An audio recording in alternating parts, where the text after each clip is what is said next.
Welcome to our channel. నేను యజ్ఞమూర్తి. మనందరికీ తెలుసు 2024 ఆంధ్రప్రదేశ్ అసెంబ్లీ ఎన్నికల్లో తెలుగుదేశం జనసేన బీజేపీ కూటమి ఎలా స్వీప్ చేసిందో. ఇందులో జనసేన 100% రిజల్ట్ సాధించడం అనేది అందరినీ ఒక ఆశ్చర్యానికి గురి చేసిందని చెప్పాలి. అంత బాగా ఆ ఎలక్షనీరింగ్ అనేది జనసేన చేయటంలో పవన్ కళ్యాణ్ పడినటువంటి ఆ శ్రమ కానివ్వండి, ఆయన పట్టుదల కానివ్వండి, ఎక్కడా కూడా తగ్గకుండా చివరి వరకు ఈవెన్ నారా చంద్రబాబు నాయుడు గారిని ఆయన పార్టీకి ఒక కష్టకాలంలో మోరల్ సపోర్ట్నిచ్చి ఇంతటి ఘన విజయానికి కూటమి సాధించడానికి కారకులుగా ఆయన పేరు చెప్పుకుంటున్నారు. సో అలాంటి ఆయనతోటి ఒక సినిమా తీసి, అలాగే ఆయనతో కొంత అనుబంధం ఉన్నటువంటి దర్శకులు వీరశంకర్ ఇప్పుడు మన ముందున్నారు. ప్రస్తుతం ఆయన తెలుగు దర్శకుల సంఘం అధ్యక్షులుగా కూడా ఫిబ్రవరిలోనే పదవీ బాధ్యతలు చేపట్టారు. సో ఆయన పవన్ కళ్యాణ్ గురించి, ఆయన విజయం గురించి ఏం చెప్తారో తెలుసుకుందాం. నమస్తే వీరశంకర్. నమస్తే మూర్తి గారు. సో మీ హీరో, మీ గుడుంబా శంకర్, మీ గుడుంబా శంకర్ హీరో సరిగ్గా 20 ఏళ్ళు అవుతుంది అనుకుంటా ఈ సంవత్సరం. 2004లో సెప్టెంబర్ 10 ఇయర్స్ అయింది. సెప్టెంబర్ వస్తే 20. అదే సెప్టెంబర్ 10 అనుకుంటా నాకు డేట్ కూడా. సో 20 సంవత్సరాల క్రితం ఆయనతోటి ఆ సినిమా తీసి, అంటే ఆ సినిమా ఇప్పటికీ జనం చెప్పుకుంటారంట గుడుంబా శంకర్. ఎందుకంటే అది బాక్స్ ఆఫీస్ దగ్గర బీభత్సమైన హిట్ కాకపోవచ్చు, కానీ ఒక స్టైల్ పరంగా ట్రెండ్ సెట్టింగ్ తర్వాత చాలా సినిమాలకి అది ట్రెండ్ సెట్టర్గా అది నిలిచింది. అది ఇప్పటికీ ఆ సినిమా గురించి చెప్పుకుంటూనే ఉంటారు. సో మీ హీరో ఇలాంటి విజయం సాధించడం మీకు ఎలాంటి అనుభూతిని కలిగిస్తుంది, ఏం చెప్తారు దీని గురించి? చాలా డెఫినెట్గా వ్యక్తిగతంగా ఒక ఫ్రెండ్గా నా అనుబంధం గుడుంబా శంకర్తో కాదు, హలో లవ్ యూ సినిమా ఆయన చూసినప్పటి నుంచి ఇద్దరి మధ్య మంచి మీ ఫస్ట్ ఫిలిం అది చూసి నన్ను హక్ చేసుకున్నప్పటి నుంచి అనుబంధం. చాలా వెన్నెల ఆడపిల్ల నవల్ని ఇంత అద్భుతంగా ఎవరు అడాప్ట్ చేయలేరు అని ఇంప్రెస్ అయ్యి, ఆ తర్వాత రోజులు నాతో సినిమా చేయాలని ఆయన కోరికను కూడా నేను గమనించి, మన మీద ఇంట్రెస్ట్ ఉంది అనేది తెలుసుకుని అక్కడి నుంచి ట్రావెల్ స్టార్ట్ అయింది. ఆ తర్వాత రోజుల్లో గుడుంబా శంకర్ ఇండస్ట్రీ అంతా ఆయన చేంజ్ చేస్తున్న టైంలో నేను పెద్దగా విజయాలు చూడని టైంలో విజయరామరాజు లాంటి సినిమా జస్ట్ యావరేజ్ అయ్యి, ఆ టైంలో ఆయన నన్ను పిలిచి ఎటువంటి అన్కండిషనల్గా, అంటే మీరు కథ చెప్తే నచ్చితే చేస్తా అనే కండిషన్ కాకుండా మీరు అంజనా ప్రొడక్షన్స్కి డైరెక్ట్ చేస్తున్నారు అంతే అనేది ఆ టైంలో నిజంగా, అంటే ఆయన ఎప్పుడు కూడా సక్సెస్ వెనకాల పరిగెట్టేవాడు కాదు. తనతో డైరెక్ట్ చేసే డైరెక్టర్ల టాలెంట్ కన్నా ముందు వాళ్ళ వ్యక్తిత్వం ఇంకోటి ఏదో నచ్చాలి, అది అది ఏదో తెలుస్తూ ఉండేది కొంచెం. అదే సో అలాంటి అనుబంధం హలో లవ్ దగ్గర నుంచి ఉంది. అంటే ఇంచుమించు 26 ఇయర్స్ ఆ పరిచయం అట్లాగే కంటిన్యూ అవుతాడు. నేను క్లోజ్డ్గా గమనించింది ఏంటంటే చాలా లో ప్రొఫైల్ లైఫ్ అంటే చాలా ఇష్టపడేవాడు ఆయన. ఆడంబరాలకు పోకూడదు, అలాగే నెంబర్ 1 అవ్వాలి, నెంబర్ 2 అవ్వాలి, నేనే నెంబర్ 1 అనటము, లేకపోతే వేరే హీరోల సినిమాలు రిలీజ్ అయితే ఎలా ఉందని ఆతృతగా అడగటం ఏముండేవి కాదు. అదే ఏదన్నా నెగిటివ్ కామెంట్స్ ఏమైనా చేస్తుంటే అవాయిడ్ చేసేవాడు దాన్ని. సో అంత కల్చరల్గా నేను చాలా సందర్భాలు చెప్పాను. అంజనా ప్రొడక్షన్స్కి నేను వెళ్ళినప్పుడు ఏదైనా సినిమా రిలీజ్ అయితే ఎలా ఉందని వాళ్ళకి టాక్ వస్తుంది కదా, అప్పుడు అడిగితే అవునా ఈరోజు సినిమా రిలీజ్ అనేవాళ్ళు, నాకు అర్థమయ్యేది కాదు. ఆ తర్వాత ఏంటంటే ఎక్కడా కూడా ఎవరి గురించి కూడా, ఏ సినిమా గురించి కూడా ప్రత్యేకంగా ఏదైనా ఫ్లాప్ అయితే ఫ్లాప్ అయిందంట అని మాట్లాడుకోవటం అది అక్కడ ఉండేది కాదు. అదే అంటే ఒక దాని గురించి నెగటివ్గా మాట్లాడుకోవడం చిరంజీవి గారి గైడెన్స్ వల్ల అయితే కానీ ఆ కల్చర్ నాకు చాలా కాలం అర్థమయ్యేది కాదు. మన కుతూహలంగా ఏదైనా సినిమా రిలీజ్ అయితే ఎలా ఉంది అని టాక్ వరకు అడగటానికి ఉంటాం కదా, అసలు వచ్చేది కాదు. హిట్ అయితే మాత్రం చాలా బాగుందంటండి హిట్ అని చెప్పేవాళ్ళు, ఫ్లాప్ అయితే మాట్లాడేవాళ్ళు కాదు. ఆ కల్చర్ చాలా బాగా అనిపించింది నాకు. అలాగా ఒక సందర్భంలో నాని సినిమాకి సంబంధించిన సాంగ్స్ ముందే రిలీజ్ అయిపోయినాయి ఇంటర్నెట్లో. ఓకే, ఎవరో వచ్చి సార్ నాని రిలీజ్ అయిపోయిన సాంగ్స్ అని ప్లే చేయబోతుంటే కళ్యాణ్ గారి దగ్గర రిలీజ్ అయినాయా అంటే వద్దు ప్లే చేయొద్దు అన్నాడు ఆయన. అలాగే పెప్సీ టైంలో ఓకే, అంటే అఫీషియల్గా కాకుండా అన్అఫీషియల్గా వచ్చేసి ఇంకా రిలీజ్ కాలేదంటే ప్లే చేయనివ్వాల. ఓకే, అలాగే దాన్ని కూడా ఇష్టపడేవాడు కాదు. పెప్సీకి తన బ్రాండ్ అంబాసిడర్గా పనిచేసినప్పుడు ఏదో పెస్టిసైడ్స్ వాడుతున్నారు అని ఎలిగేషన్ వచ్చినప్పుడు ఫస్ట్ అతనే అగ్రిమెంట్ క్యాన్సిల్ చేసినాడు వాళ్ళతో, ఫర్దర్గా చేయకుండా. ఇంత ప్రిన్సిపల్స్ ఇంత ఎలా ఉండి అప్పట్లోనే ఒక ఏదో చెయ్యాలి సొసైటీకి, ఏం చేసినా అన్నయ్య గారు చారిటబుల్ ట్రస్ట్ పెట్టారు, దానికి ఏదో పోటీగా చేస్తాం అనుకుంటారేమో మళ్ళీ అని చిన్న మొదలు పడేవాడు. ఏదో గబక్కనే ఏదో రైతులు అక్కడ ఉన్నాడు వెళ్ళి అక్కడ ఏదో చేయాలనిపించేది. అలా విడిగా వెళ్ళి చేస్తే పోటీ చేస్తున్నాడా ఆయన అన్నట్టుగా అది మనం చెయ్యాలి, కాకపోతే ఎలా చేయాలి అనేది ఆ తపన ఉండేది. సో నేనేది అసలు తర్వాత రాజకీయ విమర్శలు చూశాను నేను. మన పార్టీ ఏ పార్టీతో అప్లికేషన్ లేకపోయినా ప్యాకేజ్ స్టార్ అంటాం, ఇంకోటి అంటాం, డబ్బులు అంటాం. అసలు లీస్ట్ బోదర్డ్ ఆయన. నేను ఇక్కడ ఏదో డబ్బులు సంపాదించేసి అక్కడ ఏదో కొనేసి రియల్ ఎస్టేట్ చేసేసి అలా అసలు ఆ మైండ్ సెట్ ఉండేది కదా. అంటే ఆయన ఏ స్టైల్స్ పోయినా ఈ సినిమాల్లో తప్ప బయటకు వస్తే అదే సింపుల్గా అసలు చాలా సింపుల్ లైఫ్ ఇష్టపడేవాడు. ఖాళీ దొరికితే ఫామ్ హౌస్కి వెళ్ళి వ్యవసాయం చేసుకునేవాడు. అంత పీస్ఫుల్ లైఫ్ కోరుకునేవాడు ఆయన. కాబట్టి తపన ఉండేది ఏదో చెయ్యాలి సొసైటీ అనే తపన మాత్రం విపరీతంగా ఉండేది. అది ఎలా తర్వాత రాజకీయాల్లోకి వస్తారని తెలిసేది కదా నాకు. అదే రాజకీయ రంగంలో ఆయన ఇప్పుడున్న పొలిటికల్ సిస్టంలో ఆయన ఫిట్ ఇన్ అవ్వడేమో అనుకునేవాడిని. ఎందుకంటే ఇష్టం లేకపోయినా కూడా వెళ్ళి వాళ్ళతో లౌకికంగా మాట్లాడాల్సిన పరిస్థితులు. ఆయన ఇష్టం లేదు, మనిషి నచ్చలేదంటే డిస్కనెక్ట్ చేసుకుంటాడు, వాళ్ళు మాట్లాడు, విమర్శించడం ఏం చేయడు. ఇలాంటిది పొలిటికల్గా ఎలా సక్సెస్ అవుతాడు ఈయన? చాలా మంది పక్కన క్వార్టరీ ఏర్పడుతుంది, వాళ్ళతోటి ఇంటరాక్ట్ అవ్వాలి, వాళ్ళకి ఏదన్నా వాళ్ళకి బెనిఫిట్స్ కూడా చేస్తూ ఉండాలి. ఈయన వల్ల కాదు కదా. ఆయన పొలిటికల్గా వస్తాడు, ఏదన్నా ఆయన ఒక సర్వీస్ ఓరియంటెడ్గా వస్తాడు చేస్తాడు అనుకుని పొలిటికల్గా వస్తాడు. తర్వాత పిఆర్పి టైంలో సరే అది కూడా చిరంజీవి గారికి ఆయన హార్డ్ కోర్ చెప్పేవాడు. ఆయన నేను హీరోయిన్ సంగతి మర్చిపోతాను, చిరంజీవి గారి దగ్గరికి వెళ్ళినప్పుడు ఒక బాడీ గార్డ్ బిహేవియర్ వచ్చేది నాకు అనేవాడు. ప్రొటెక్ట్ చేయాలి, అదే బాడీ గార్డ్ లాగా అయిపోతే నేను కూడా ఒక హీరోయిన్ సంగతి మర్చిపోతాను. అంత అభిమానం ఆయన అంటే, చిరంజీవి గారు అంటే మామూలుగా ప్రాణం అనమాట. అది ఉంటేనే బాడీ గార్డ్ లాగా అయిపోతాను నేను, ఆ బిహేవియర్ వచ్చేది పక్కడికి వెళ్తే అని చెప్పేవాడు. సో ఇలా ఇంత సెన్సిబుల్గా ఉండేవాడు. సినిమాలు మనం ఏదో ఇమేజ్ వచ్చేలా చేస్తాం కానీ కాన్సెప్ట్ రెండు చెయ్యాలి. కొన్ని సినిమాలు చూస్తూ ప్యారల్ సినిమాలు చూస్తూ అవి ఇలాంటి మనం ఎప్పుడు తీస్తాం ఇలాంటి తప్పనంతా ఉండేది.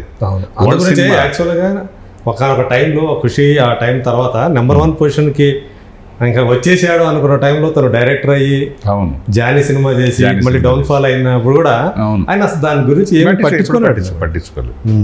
ఆయన ఇమేజ్ కూడా తగ్గేది కాదు. ఫ్లాప్ సినిమా కూడా హిట్ సినిమా రేంజ్ లో కలెక్ట్ చేసి అసలు Gudumba Shankar first 1 crore share వచ్చిన సినిమా తెలంగాణలో అప్పుడు నైజాం ఏరియాలో. అప్పుడు ట్రాఫిక్ జామ్లు అయ్యి మల్టీప్లెక్స్ దగ్గర అంత ఇమేజ్ ఉండేది. ఇది జానీ డిజాస్టర్ తర్వాత పాలిటిక్స్ లో వచ్చాక చాలా అవమానాలు ఫీల్ అయ్యాడు. ఆయన అనుకోకుండా జరిగిన లీగల్గా జరిగిన డివోర్స్ ఇచ్చాక కూడా మొదటి భార్య గురించి రెండో భార్య గురించి ఇలా మాట్లాడుతూ ఉండటం, అంటే ఇప్పుడేదో ముగ్గురుతో ఉన్నాడు అన్న లెవెల్కి చేసేవాళ్ళు. లీగల్గా ఒకళ్ళ తర్వాత ఒకళ్ళు ఆయన కుదరక చేసినా కూడా దాన్ని ఉదాహరణ చేయటం అది చాలా బాధించాయి. అవన్నీ అవమానాలు ఎదుర్కొనేవాడు ఆయన. దాన్ని కించపరుస్తూ, ఆయన కించపరచడం కాదు, ఆయనతో వచ్చిన నేను లైఫ్ నుంచి వెళ్ళిపోయిన వాళ్ళు అవమానిస్తారనే కదా, తప్పు. అది అందరూ చాలా మంది ఖండించారు దాన్ని. ప్యాకేజ్ స్టార్ అనటం అసలు నాకు తెలిసి ఆయన మెంటాలిటీ అసలు డబ్బు సంపాదించాలి, కొన్ని కోట్లు ఈ పాలిటిక్స్కి వచ్చి వ్యాపారం చేసేయాలని మెంటాలిటీ కానే కాదు అసలు. 100% కాదు. అది ఏదో ఉన్నది తన దగ్గర ఉన్నదే పంచాలని అదే సినిమాలు చేస్తే కూడా. వేరే వాళ్ళు అయితే ఆయన కొన్న ఇమేజ్కి ఫండింగ్ తీసుకుని దాంతో రాజకీయాలు చేయాలనుకునేవాళ్ళు. బట్ ఆయన సొంతంగా సంపాదించి అయ్యే డబ్బులు ఖర్చు పెట్టేవాడు. సినిమాలో సంపాదించడం అవే కౌలు రైతులకి వెళ్ళి ఇచ్చిన అవన్నీ కూడా. సో ఇలాంటి ఒక వ్యక్తిని ప్రజలు అర్థం చేసుకుని ఇలాంటి వాళ్ళని అసెంబ్లీ వరకు పంపించగలిగితే అసెంబ్లీలో ఒక పీపుల్స్ వాయిస్లా ఉంటుంది కదా అనేది అనిపించేది. కానీ కరప్ట్ అయిపోయారే, డబ్బులు పంచిపెడితే కానీ ఓటేయరే, ఇలాంటి వాటిలో ఈయన పాపం ఎలా ఈ తపనని అర్థం చేసుకుంటారా, ప్రజల్లో ఎవిరెన్స్ లేకుండా ఎలా గెలుస్తాడు అనుకున్నది. ఒక్కసారిగా ఆయన వ్యూహం నిజంగా మన బలం సరిపోదు, 3 బలాలు కలవాలి అని ఒక్క ఓటు కూడా యాంటీ ఇన్కంబరెన్స్ అనే ఓటు చీలకూడదు అని ఆయన పడిన తపన నిజంగా పోలరైజ్ అయింది. అది ఎవరు ఎక్స్పెక్ట్ చేయలే. 23 సీట్లు తీసుకున్నప్పుడు కూడా విమర్శించారు, మళ్ళీ అమ్ముడుపోయాడు చంద్రబాబుకి, ఇలాగనే 24 తర్వాత 27 వచ్చాడు. అలా మెల్లిగా అతను ఒక్కడే భుజస్కంధాల మీద నిలబడి అసలు ఇండియాలోనే అలయన్స్ అయిన చోట రెబల్ క్యాండిడేట్లు చాలామంది ఆ పార్టీకి అక్కడ సీట్ రాకపోతే అక్కడ రెబల్ క్యాండిడేట్లు మళ్ళీ వాళ్ళు ఇండిపెండెంట్గా పోటీ చేయటాలు, ఓటు ట్రాన్స్ఫర్ అవ్వకపోవటాలు, అవన్నిటికీ అసలు అవన్నిటినీ అసాధ్యాలను సుసాధ్యం చేసిన ఒక వ్యక్తి ఆయన. ఎందుకంటే 175 స్థానాల్లో 21 స్థానాలు మాత్రం వీళ్ళు ఉంచుకున్నప్పుడు మిగతా స్థానాల్లో ఉన్నటువంటి జనసేన సీట్లను ఆశించే వాళ్ళ అభ్యర్థులు చాలా మంది ఉంటారు కదా, వాళ్ళందరూ కూడా అవును ఎక్కడ కూడా కాకుండా ఓటు ట్రాన్స్ఫర్ 100% ఓటు ట్రాన్స్ఫర్ అయింది 3 పార్టీలది. అంటే ఇండియాలోనే ఉదాహరణ ఇదేనేమో. అయితే అలాగే 21 సీట్స్ 100% విజయం కూడా ఇండియాలో రికార్డే. సో అన్ని రికార్డులని చేసేసాడు. సో 21 సీట్స్ వచ్చినా కూడా ఆయనకి సముచితమైన స్థానం ఇచ్చి ఆయనకి ఇష్టమైన శాఖల్ని ఆయన అడిగితే ఏ శాఖ ఎవరు, అలా చంద్రబాబు నాయుడు గారు అంత విలువ ఇచ్చారు, ఆయన ప్రామినెన్స్ ఏంటో గుర్తించారు. ఆయన లేకపోతే ఎన్డీఏ కూటమి అనేది లేదు ఈరోజు అని తెలుసుకున్నారు. సో ఆయన కూడా కళ్యాణ్ గారికి ఏ శాఖ ఆ శాఖ తీసుకోనేలాగానే ఉంటుంది డెఫినెట్, అందరూ ఎక్స్పెక్ట్ చేసేది. మనసుకు నచ్చింది ఆయనకి, ఫార్మింగ్ అంటే ఇష్టం, అలాగే పంచాయతీరాజు. నేను గమనించాను, అంటే 24 ఇయర్స్గా నాకు పరిచయంగా ఆయన ఏ ఇష్టం అది తీసుకున్నాడు. సైన్స్ అండ్ టెక్నాలజీ, పంచాయతీరాజు, తర్వాత అడవులు, పర్యావరణం, వీటి గురించి మాట్లాడుతూ ఉంటాడు, వాటి గురించి చదువుతూ ఉంటాడు ఆయన. సో ఆ ఇష్టమైన శాఖలను తీసుకోవటం అనేది నిజంగా వీటి మీద మనం వర్క్ చేయాలి అనేది డెఫినెట్గా ఆయన అంత ఇంప్రెషన్ క్రియేట్ చేసి వెళ్తాడు ఆ శాఖల మీద. పైగా ఏంటంటే గతంలో ఏంటంటే 2-3 అంటే సామాజిక సమీకరణాలు బేరేజ్ వేసుకొని ముగ్గురికి ఇవ్వడం చూస్తూ ఉన్నాం ఉప ముఖ్యమంత్రులు. ఈసారి ఈ ఒక్కరికే ఇచ్చారు. విలువ అంటే ఉప ముఖ్యమంత్రి నేను చేయొచ్చు అని కూడా చూపిస్తాడు. ఇప్పుడు ఇదివరకు చాలా ఉప ముఖ్యమంత్రులు ఉండేవారు, వాళ్ళ పేర్లు కూడా తెలియదు మనకి. వాళ్ళు బలమైన ముద్ర వేయలేకపోయారు, స్వతంత్రంగా వ్యవహరించలేకపోయారు కదా పూర్వం. పేరు ఉప ముఖ్యమంత్రి అంటే తప్పు ఏముంది? ఉప ముఖ్యమంత్రి అంటే ముఖ్యమంత్రి తర్వాత అంత ప్రభావం చూపించగలగాలి. అది చేయలేకపోయారు కదా. ఇప్పుడు ఈయన చేసి చూపిస్తాడు. ముఖ్యమంత్రి అనే పదవి కూడా గౌరవం ఏర్పడదు ఇప్పుడు. సో చాలా హ్యాపీ. నేను ప్రజల్లో ఇంత తొందరగా ఈయన అర్థం చేసుకుని, ఈ తపన అర్థం చేసుకుని నిజంగా ప్రజల కోసం ఆయన వచ్చాడు చేయాలి తపన అర్థం చేసుకుంటా టైం పడద్దేమో అనుకునేవాడిని. అది అసాధ్యం వల్ల సుసాధ్యం చేశాడు ఆయన పట్టుదల. ఎక్కడైతే మనకు తెలుసు 2019లో తను 2 చోట్ల పోటీ చేసి 2 చోట్ల కూడా ఓడిపోయాడు. సో ఎక్కడైతే ఓడిపోయాడో అక్కడే మళ్ళీ నిలిచి గెలవటం, అది కూడా అనూహ్యమైన రీతిలో గెలవటం, 100% రిజల్ట్ రావటం. అంటే ఆ 2019లో ఆయన చాలా అవమానాలు పడ్డాడు. ఎందుకంటే ఆ పార్టీ మొత్తం మీద గెలిచింది ఒకే ఒక వ్యక్తి. అతను కూడా తర్వాత వేరే పార్టీకి వెళ్ళిపోయాడు, అధికార పార్టీలోకి వెళ్ళిపోయాడు. సో అట్లాంటి స్థితి నుంచి ఈరోజు ఒక నిర్ణయాత్మక శక్తిగా, అంటే తనని ఇంకా ఎట్టి పరిస్థితుల్లో కూడా నేను దీన్ని ఆయన సక్సెస్ కంటే పబ్లిక్ ఆంధ్ర ప్రజల సక్సెస్గా చూస్తాను. ఓకే, ఎందుకంటే వాళ్ళకి కదా మంచి జరిగేది, ఈయనకి మంచి జరిగేది ఏముంది? ఆయన పాలిటిక్స్ వద్దనుకుంటే ఇక్కడ రోజుకి 2 కోట్లు 3 కోట్లు ఇచ్చే సినిమాలు జరుగుతుంటాయి. ఇప్పుడు ప్రజల సక్సెస్ అది, వాళ్ళ అవేర్నెస్ రావడం వల్ల వాళ్ళకే మంచి జరుగుతుంది అంతే. ఈయన మంచి జరిగేది ఏముంది? ఆయన ఒక రోజు పని చేస్తే 2 కోట్లు వచ్చి 2 కోట్లు 3 కోట్లు వస్తుంది. బ్రహ్మాండమైన స్టార్ స్టేటస్. ఇప్పుడు ఒక స్టార్, అలాంటి స్టార్ని ఎలాంటి మర్యాదలు చేస్తారో ఇక్కడ తెలుసు.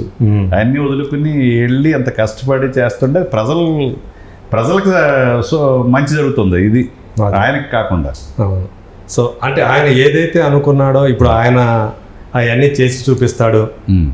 అంటే భవిష్యత్తులో ఆయన ఎలాంటి శక్తిగా రూపొందుతాడు అనేది ఏమైనా మీకు ఏమైనా ఒక డెఫినెట్గా ఇప్పుడు చాలామంది ఎక్స్పెక్ట్ చేయలేదు కదా. మేము ఎక్స్పెక్ట్ చేసేది ఏంటంటే అలాంటి వాళ్ళు అసెంబ్లీకి వస్తే ఆ వాయిస్ ప్రజల సమస్యలని చాలా ప్రభావవంతంగా చెప్పగలరు, కనీసం అసెంబ్లీకి వస్తే బాగుంటుందనే ఇదే. ప్రజలు కరప్ట్ అయిపోయారు కదా, మందులకి, బిర్యానీ ప్యాకెట్లకి, తాయిలాలకి అలవాటు పడిపోయి ఎవడు డబ్బు ఖర్చు పెడితే వాళ్ళని గెలిపిస్తున్నారు కదా, ఈ ప్రజల్లో మార్పు వస్తే బాగుండని కోరుకున్నది వచ్చింది. అది డెఫినెట్గా తెలుగు ప్రజలు ఇంత తొందరగా, ఆంధ్రప్రదేశ్ ముఖ్యంగా ప్రజలు అలా చైతన్యం వచ్చి ఈయన నమ్మి, ఈయన కమిట్మెంట్ నమ్మి, ఈయన ఎమోషన్ తోటి కనెక్ట్ అయ్యి ఈ గెలుపునిచ్చారు. నిజంగా ఆల్ సక్సెస్ అది.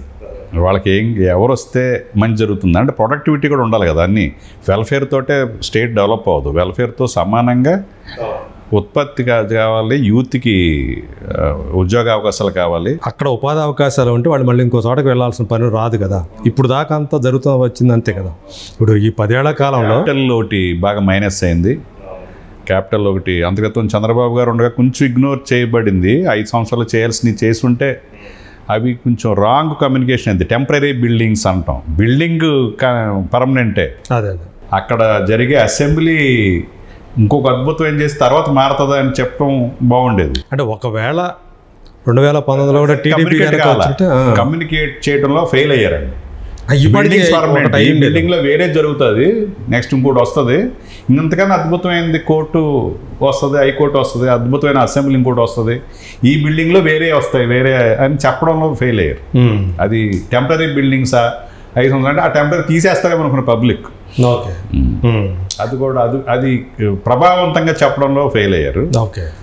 పైగా ఒక హెచ్ఓడి లాంటి సెక్రటేరియట్ అవి పర్మనెంట్గా ఆ 5 years చేసి ఉంటే ఆ రెండో ఆలోచన లేకుండా ఉండేది. అదొక్కటి మిస్టేక్ జరిగింది. సో మొత్తానికి ఈ 5 ఏళ్ళు ఆ పరంగా కూడా రాజధాని అనేది లేకపోవడం వల్ల నీకు ఏదో ఒక కేంద్రం ఒకటి ఉండాలిగా డెవలప్మెంట్కి, దాని చుట్టూ డెవలప్మెంట్ అనేది మొదలవుతుంది. అది లేకపోవడం అనేది ఇప్పుడు దాకా ఏంటి నెక్స్ట్ జనరేషన్కి ఏంటి ఇక్కడ పబ్లిక్కి అదొక మైనస్ అయింది. పోనీ అది కాదు, 3 రాజధానులు ప్రోగ్రెసివ్గా జరుగుతున్నాయంటే అది జరగలేదు, అది మైనస్ అయింది. యూత్ ఎగ్నెస్ట్గా ఉన్నారు, ఉపాధి అవకాశాలు లేదనేది. ఇప్పుడు వాలంటరీ అనేది ఒక ఉద్యోగంలో ఎలా చూస్తారు, అది 5,000 6,000 ఇచ్చే దానికి అది నిరుద్యోగ వృత్తిలా ఉంటుంది తప్ప అది పర్మనెంట్ ఉద్యోగ అవకాశాలు ఉండదు. తర్వాత ఎడ్యుకేటెడ్ పీపుల్లో, ఎంప్లాయీస్లో అందరిలోని వ్యతిరేకత వచ్చింది.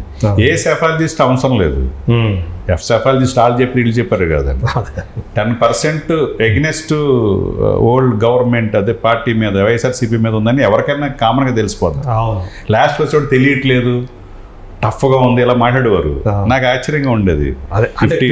ఎవరైతే అంతకుముందు అంటే బయట ఛానల్స్లో కానివ్వండి, సోషల్ మీడియాలో కానివ్వండి, మీడియాలో కానివ్వండి, ఈ ఎవరైతే ఆస్ట్రాలజిస్టులు ఉంటారో పాపులర్ ఆస్ట్రాలజీ వాళ్ళు ఎన్ని మాట్లాడారంటే రాసి పెట్టుకోండి, మడిచి రాసి పెట్టుకోండి అని చెప్పారు. అంటే నేను కామన్ సెన్స్ ఉంటే ఈ 51%లో 10% కనపడుతుంది, ఎలాగూ 5% ఉన్న గేమ్ చేంజర్ కదా. ఆ మాత్రం కామన్ సెన్స్ లేకుండా లాస్ట్ మినిట్ వరకు ఉత్కంఠగా ఉంది, ఎవరు గెలుస్తారు లేదని చాలా మంది మాట్లాడేవాళ్ళు. అంటే ఇలా చెప్పలేకపోవచ్చు, 21 జనసేన వస్తాయి, లేకపోతే 144లో 133 135 టీడీపీ వస్తాయి, మొత్తం ఇచ్చిన 10 సీట్లు 8 సీట్లు బీజేపీ వస్తాయి, అలా చెప్పలేకపోవచ్చు. ఒక 110 111 పక్కాగా మినిమం వస్తాయనే క్లియర్గా తెలుస్తుంది. 10% మెజారిటీ అయితే వచ్చేస్తుంది ఇది కూటమి అనేది. 2,000 3,000 4,000 మెజారిటీ తోటి అన్నా గెలుస్తారు అనేది తెలుస్తుంది. బట్ ఇంత వన్ సైడ్గా వస్తాయని ఎవరు చెప్పలేకపోవచ్చు. ఒకతను కేకే సర్వేస్ అని అతను, కిరణ్ అనే అతను మాత్రం 100% జనసేన 100% అని చెప్పింది అతను ఒక్కడే. ఇదివరకు కూడా 150+ వైఎస్ఆర్సీపీకి వస్తుందని చెప్పింది కూడా అతనే చెప్పాడు. అందుకని అతని దగ్గర ఇదేదో కేకే ఇదివరకు కూడా కరెక్ట్గా చెప్పాడు కదా అని కొంత ఆలోచించారు చాలా మంది. విచిత్రంగా మాట్లాడేవాళ్ళు, అబ్బే టఫ్ ఉందంటండి, అసలు వేవ్ లేదండి పక్కా అది అనేవారు. నాకేమో ఏ వర్గాలు వ్యతిరేకంగా ఉన్నాయి, ఏ ఓట్లు ఏ వర్గాలు పోలరైజ్ అవుతున్నాయని క్లియర్గా తెలుస్తూ ఉంటుంది. తెలుస్తూ ఉంటే మనం ఫిగర్ చెప్పలేకపోవచ్చు సెఫాలజిస్ట్ లాగా. But okay, anti incumbency 5 to 10% ఈజీగా ఉంటుంది, అది చాలు. ఈవెన్ చాణక్య.com పార్థదాస్ సైతం ఖచ్చితంగా అంటే ఎక్కువ లేడీస్లో మగవాళ్ళతో పోల్చుకుంటే 20% ఎక్కువగా ఆ సైడ్ ఉన్నారు, 12% 20%. మన ఫ్యామిలీ స్ట్రక్చర్లో ఒక భర్త మనం అంతా ఫ్యామిలీ దీనికి వేస్తాం అనకుండా లేడీస్ ఒకళ్ళు జెంట్స్ అంత వచ్చిందా. పిల్లలు అంటే వేరే వేసిన కొడుకులు వీళ్ళు ఉండారంటే యూత్ వేరే, కానీ భార్యాభర్తలు అనుకునే వేస్తారు. ఇక్కడ అంత 1% కూడా ఉండదు. భర్త ఒకళ్ళకి వేస్తే భార్య ఒకళ్ళకి వేసేది. అది కూడా విచిత్రంగా అనిపించదు వాదన. అబ్బాయి లేడీస్ ఓట్లన్నీ ఇటు పడ్డాయి, మగాళ్ళని ఇలా పడ్డాయి, ఇలా చెప్పేవాళ్ళు. అది ఎలా కుదిరింది మన ఫ్యామిలీ స్ట్రక్చర్? అది కూడా కుదరదు. అంటే వాళ్ళకి ఎక్కువ పెన్షన్లు ఇస్తున్నాడు, 45 years దాటిన అందరికి కూడా ఆడవాళ్ళకి. యూత్ ఇంట్లో అమ్మా నాన్నలు వేరే పార్టీకి వేసి యూత్ వేరేగా వేయచ్చు, అది జరుగుద్ది. వాడికి అభిమానం వల్ల, లేకపోతే వాడుకున్న విజన్ వల్ల, లేదా ఇది వస్తే మనకు బాగుంటుంది అని వాడు చెప్పుకోవడం. కానీ యూత్ కూడా పేరెంట్స్ని ఇన్ఫ్లుయెన్స్ చేయగలరు. కరెక్ట్, అవును. అది 50% జరుగుంటుంది. ఓ 50% పేరెంట్స్ మేము లేదురా ఎప్పటి నుంచి వేస్తున్నాము, బాగోదు నువ్వు వేసుకుంటే వేసుకో అని జరగవచ్చు. కానీ 50% యూత్ ఇన్ఫ్లుయెన్స్ చేయగలరు పేరెంట్స్ని. ఇవన్నీ క్లియర్గా కామన్ సెన్స్తో తెలిసే విషయాలు. కానీ చాలామంది నాకు నవ్వు వచ్చేది, ఇంత క్లియర్ కట్గా ఇన్ని వర్గాలు వ్యతిరేకత ఉన్నప్పుడు 10% కనపడుతుంది నాకే. అదే వచ్చింది, 10% వచ్చింది. 51 నుంచి 39.8కి అంత వచ్చింది. 10% తగ్గిపోతుంది. అది కనపడుతుంది. 10% ఈజీగా యాంటీ ఇన్కంబెన్స్ ఉంది, ఆయన వచ్చిన ఓటు పర్సెంటేజ్ కన్నా తెలుస్తుంది. సో ఎన్డీఏ కూటమి వస్తుందని తెలుస్తుంది. కాకపోతే కరెక్ట్గా ఫిగర్స్ చెప్పలేకపోవచ్చు, మెజార్టీలు చెప్పలేకపోవచ్చు, సీట్లు చెప్పలేకపోవచ్చు. కానీ లాస్ట్ మినిట్ వరకు ఆరామస్తా అని చెప్పేటప్పటికి మొత్తం బెట్టింగ్లు వెళ్ళిపోయారు. కరెక్ట్గా చెప్తాడు అది. మంచి ఫ్రెండే మాకును. కాదు, నాకే ఆశ్చర్యం అనిపించింది. 51 నుంచి 55కి అతను కూడా పురుషులు మహిళలు ఇలా విడదీసేదో చెప్పాడు. అది కూడా నాకు నమ్మశక్యంగా అనిపించాల. పురుషులు వేరు, మహిళలు వేరు, ఎంత తేడా ఉండదు. అది చాలా నామినల్గా ఉంటుంది. 1% 2% ఉంటుంది పురుషులది, మహిళలు. ఎక్కువ మంది అక్కడే చాలా మంది అనుకోవటం, ఆడవాళ్ళకి 45 సంవత్సరాలు దాటిన ఆడవాళ్ళందరికీ కూడా ఏదైతే ఆయన పెన్షన్ ఇస్తూ వచ్చాడో వీళ్ళందరూ కూడా జగన్కి మొత్తంగా ప్రజలు ఎవరు వచ్చినా మనకు వెల్ఫేర్ ఇస్తారు. ఆల్రెడీ చంద్రబాబు నాయుడు చెప్పారు కదా, 4,000 ఇస్తారని చెప్పారు. ₹2 కిలో బియ్యం ఇచ్చి పక్కేళ్ళు నిర్మించిన రామారావు గారిని ఓడించారు. అవును. ఒకప్పుడు 89లో వెల్ఫేర్ అనేది ఎవరు వచ్చినా ఇచ్చి తీరాల్సిందే, వచ్చేస్తారు. ఇది కాదు, వేరే ఎమోషన్స్. ఇంకేంటి, వాళ్ళు వస్తే ఏం చేస్తారంట, మన పిల్లలకు ఉద్యోగాలు వస్తాయంట, లేకపోతే మినిస్టర్లు ఏంటి మరి ఇంత చీప్గా మాట్లాడు, భాష బాగోలేదు. డ్యామేజింగ్ చేసింది ఎక్కువ భాషే, వాళ్ళే. ఆయన్ని డ్యామేజ్ చేసింది వాళ్ళ మినిస్టర్ల భాష బాగా. అది ఎవరు ఎంకరేజ్ చేశారో తెలియదు, కానీ ఆ భాష చాలా డ్యామేజ్ చేసింది. మౌనంగా అంటే ఎంకరేజ్ చేయక్కర్లేదండి, మీరు కామ్గా ఉన్నారంటే, నవ్వుతూ దాన్ని వింటున్నారంటే, ఆస్వాదిస్తున్నారంటే ఎంకరేజ్ చేసినట్టు బాగా ఎఫెక్ట్ అయింది. అది బాగా పక్కన తిడుతుంటే అదే సభల్లో ఉండి యూత్ కూడా, చిన్నపిల్లలు కూడా ఇంట్లో న్యూస్ స్కాన్లు అవి చూస్తూ ఉంటే, అంటే పొలిటికల్ లీడర్స్ అంటే ఇలా ఉంటారా, ఇంత గల్లీ రౌడీలాగా తిట్టుకుంటారా అనేది వాళ్ళ మీద జుగుప్స వచ్చేసింది. అది వచ్చింది చాలా వర్గాలు, అది కూడా ప్రభావితం జరిగింది. సో సమీక్షా సమావేశాల్లో మనం ఇంకా 40% మనం దీంట్లో కూడా ఉన్నామంటే డెఫినెట్గా ఓట్ బ్యాంక్ ఉంటుంది. కానీ ఈ 40% పెరగాలంటే మాత్రం వాళ్ళలో మార్పు రావాలి. ఖచ్చితంగా సమీక్షలో ఒరిజినల్గా ఏం జరిగింది, ఎక్కడ తప్పు చేసావని తెలుసుకుంటేనే మళ్ళీ ఆ పార్టీ ఈవీఎంల మీద వంగబెట్టు, పడదు. అంటే బలమైన ప్రతిపక్షం ఉండాలి. ఈ రోజున బలమైన ప్రతిపక్షం లేకపోవడం కూడా ప్రజలకి లోటే. వాళ్ళు ఒక 60-70 సీట్లు వచ్చి బలంగా వాయిస్ ఆఫ్ ది పీపుల్ ఇష్యూలు రైజ్ చేస్తే బాగుండేది. మరి 10 సీట్లు రావడం కూడా నిజంగా ప్రజలకు బ్యాడ్. అది బలమైన ప్రతిపక్షం ఉంటేనే. ఆంధ్రప్రదేశ్ రాష్ట్రం ఏర్పడిన తర్వాత అధికార పక్షం అనేది 3వ స్థానానికి పడిపోవడం అనేది ఇదే ఫస్ట్. ఇది ప్రజాస్వామ్యంలో ప్రతిపక్షాలు బలంగా ఉన్నప్పుడే, కమ్యూనిస్టులు బలంగా ఉన్న రోజులు చాలా ఇన్ఫ్లుయెన్స్ చేయగలిగారు ఇండియన్ పాలసీల మీద, ఇండియన్ గవర్నమెంట్ పాలసీల మీద. వాళ్ళు చాలా వాటి మీద రిజిస్ట్రేషన్ చేసి బలంగా ఉన్న రోజులు దాన్ని ఇంప్లిమెంట్ చేయొచ్చు. సోషలిజం వైపు కాంగ్రెస్ వాళ్ళ దాంట్లో సోషలిజం వైపు మన భారతదేశం అని అన్నారంటే ఆ రోజున కమ్యూనిస్టులు బలంగా ఉన్నారు. ఎప్పుడైతే యుఎస్ఎస్ఆర్ పతనం అయిందో అప్పుడు ఇక్కడ కూడా దాని ఎఫెక్ట్ పడిపోయి మొత్తం అంతా కొలాప్స్ అయిపోయింది. నిజంగా కమ్యూనిస్టుల పాత్ర ప్రజా సంస్థలను పోరాడింది. వాళ్ళు కొన్ని స్టేట్ల వరకు పరిమితమైనా కూడా చాలా పాలసీస్ యాక్ట్స్ రావడానికే వాళ్ళ పోరాటాలే పనికొచ్చాయి. చరిత్ర మా వాడు ఊరికే జోక్ చేస్తాడు, జోకే పాటు ఏమన్నా అంత వాళ్ళు ఇంత పోరాడతారు, ప్రజలకు వస్తే సమస్య వస్తే ముందు వస్తారు, వీధుల్లోకి వస్తారు, వాళ్ళకి ఓటేయారంటే మా వాడు అనేవాడు అనమాట. అలా ఓటేస్తే మళ్ళీ పోరాటం చేసేది ఎవరు? వాళ్ళు ఎమ్మెల్యే అయిపోతే పోరాటం చేస్తే కూడా పోరాటం చేయాలని వాడు. అంటే అలా అలా తయారైంది. అంటే పోరాటం చేయడానికి వాళ్ళు కావాలి, ఎమ్మెల్యేలు అవడానికి వాళ్ళు వద్దు, మళ్ళీ పోరాటాలు చేయరు మళ్ళీ వేరే వాళ్ళని. అంటే వాళ్ళ ప్రభావం అంత ఉంది.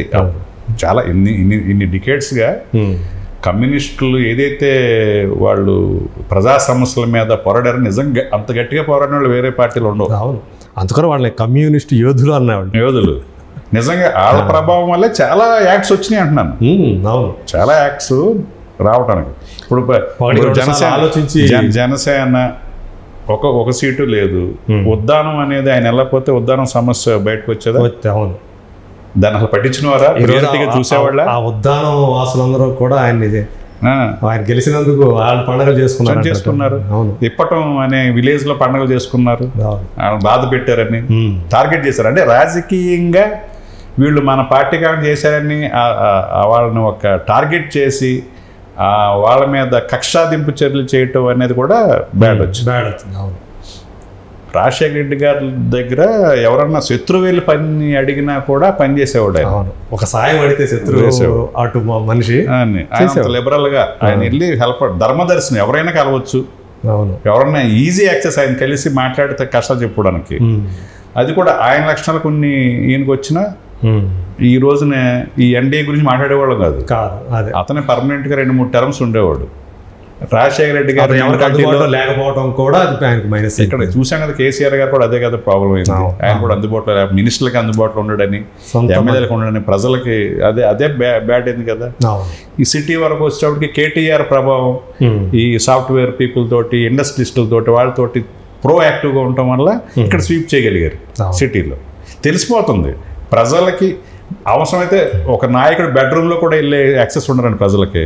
బెడ్రూమ్లో ఉన్నాడంటే అక్కడ రమ్మంటున్నాడు నా లీడర్ అంటే ఆ బెడ్రూమ్లో బెడ్ మీద కూర్చుంటే కింద అక్కడ నిలబడి కూర్చుని మాట్లాడే అంత యాక్సెస్ ఉండాలి నాయకుడికి. అంతే, అంటే ప్రజల ప్రతినిధి కదా అతను. అలా ఉన్నవాళ్ళే చూడండి చాలా కాలం ఉన్నారు. ఇప్పుడు అన్ని పీసీఆర్ మరి అదే కదా, చనిపోయినప్పుడు చూడండి అసలు పెద్ద నాయకుడికి లీడర్ అనేవాళ్ళు కదా, బెడ్రూమ్లోకి వెళ్ళిపోయేవాళ్ళు. ఇప్పుడు మన ఇండస్ట్రీలో దాసనారాయణరావు గారు ఉన్నప్పుడు సమస్య గురించి ఆయన బెడ్రూమ్లోకి వెళ్ళిపోయేవాళ్ళం మేము. అంత యాక్సెస్ ఉండేది. వేరే చోటకి వెళ్ళాం కదా, అందుకని ఆయన అందరూ గురువుగా. మరి ఈరోజు ఆయన చనిపోయాక కూడా మేము మే 4th డేట్స్ డేగా కె విశ్వనాథ్ గారు ప్రపోజ్ చేసి మే 4th మొన్న మేము చేసాం. మే 4th ఆయన బర్త్డే చేసి ఛాంబర్లో ఆయన అందరికి భోజనాలు పెడతాడు, అందరికి భోజనాలు పెట్టాం మేము. ఆయన 77వ జయంతోత్సవం జరిపి ఆ రోజు డైరెక్టర్స్ డే కేక్ కూడా కట్ చేసాం. ఈవెంట్ తర్వాత చేసాం కాబట్టి ఆ రోజు బర్త్డే డైరెక్టర్స్ డే కేక్ కూడా కట్ చేసాం. నేనేది ఇప్పుడు పవన్ కళ్యాణ్ గారు కూడా ఇది ఇబ్బంది అవుతుంది యాక్సెస్. ఆయనకున్న సెలబ్రిటీ హోదాతోటి ఆర్గన్ సెక్యూరిటీ వచ్చి ప్రజలు తోసేసుకుని మీద పడితే ఉంటుంది.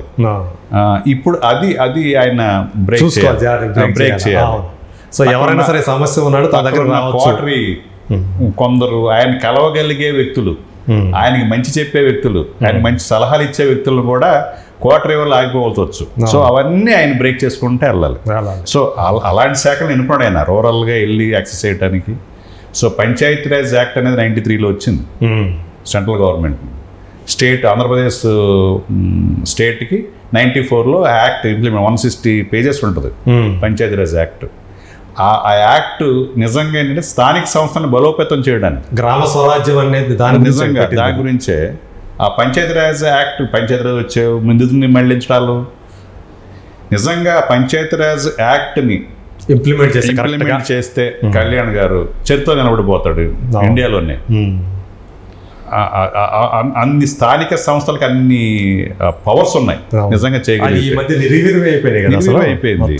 అంటే సీఎం, వాలంటీరు, బెనిఫిషియర్, అట్లా వ్యవస్థలన్నీ ఇంకేమి లేవు వాటికి. అలా అయిపోయింది.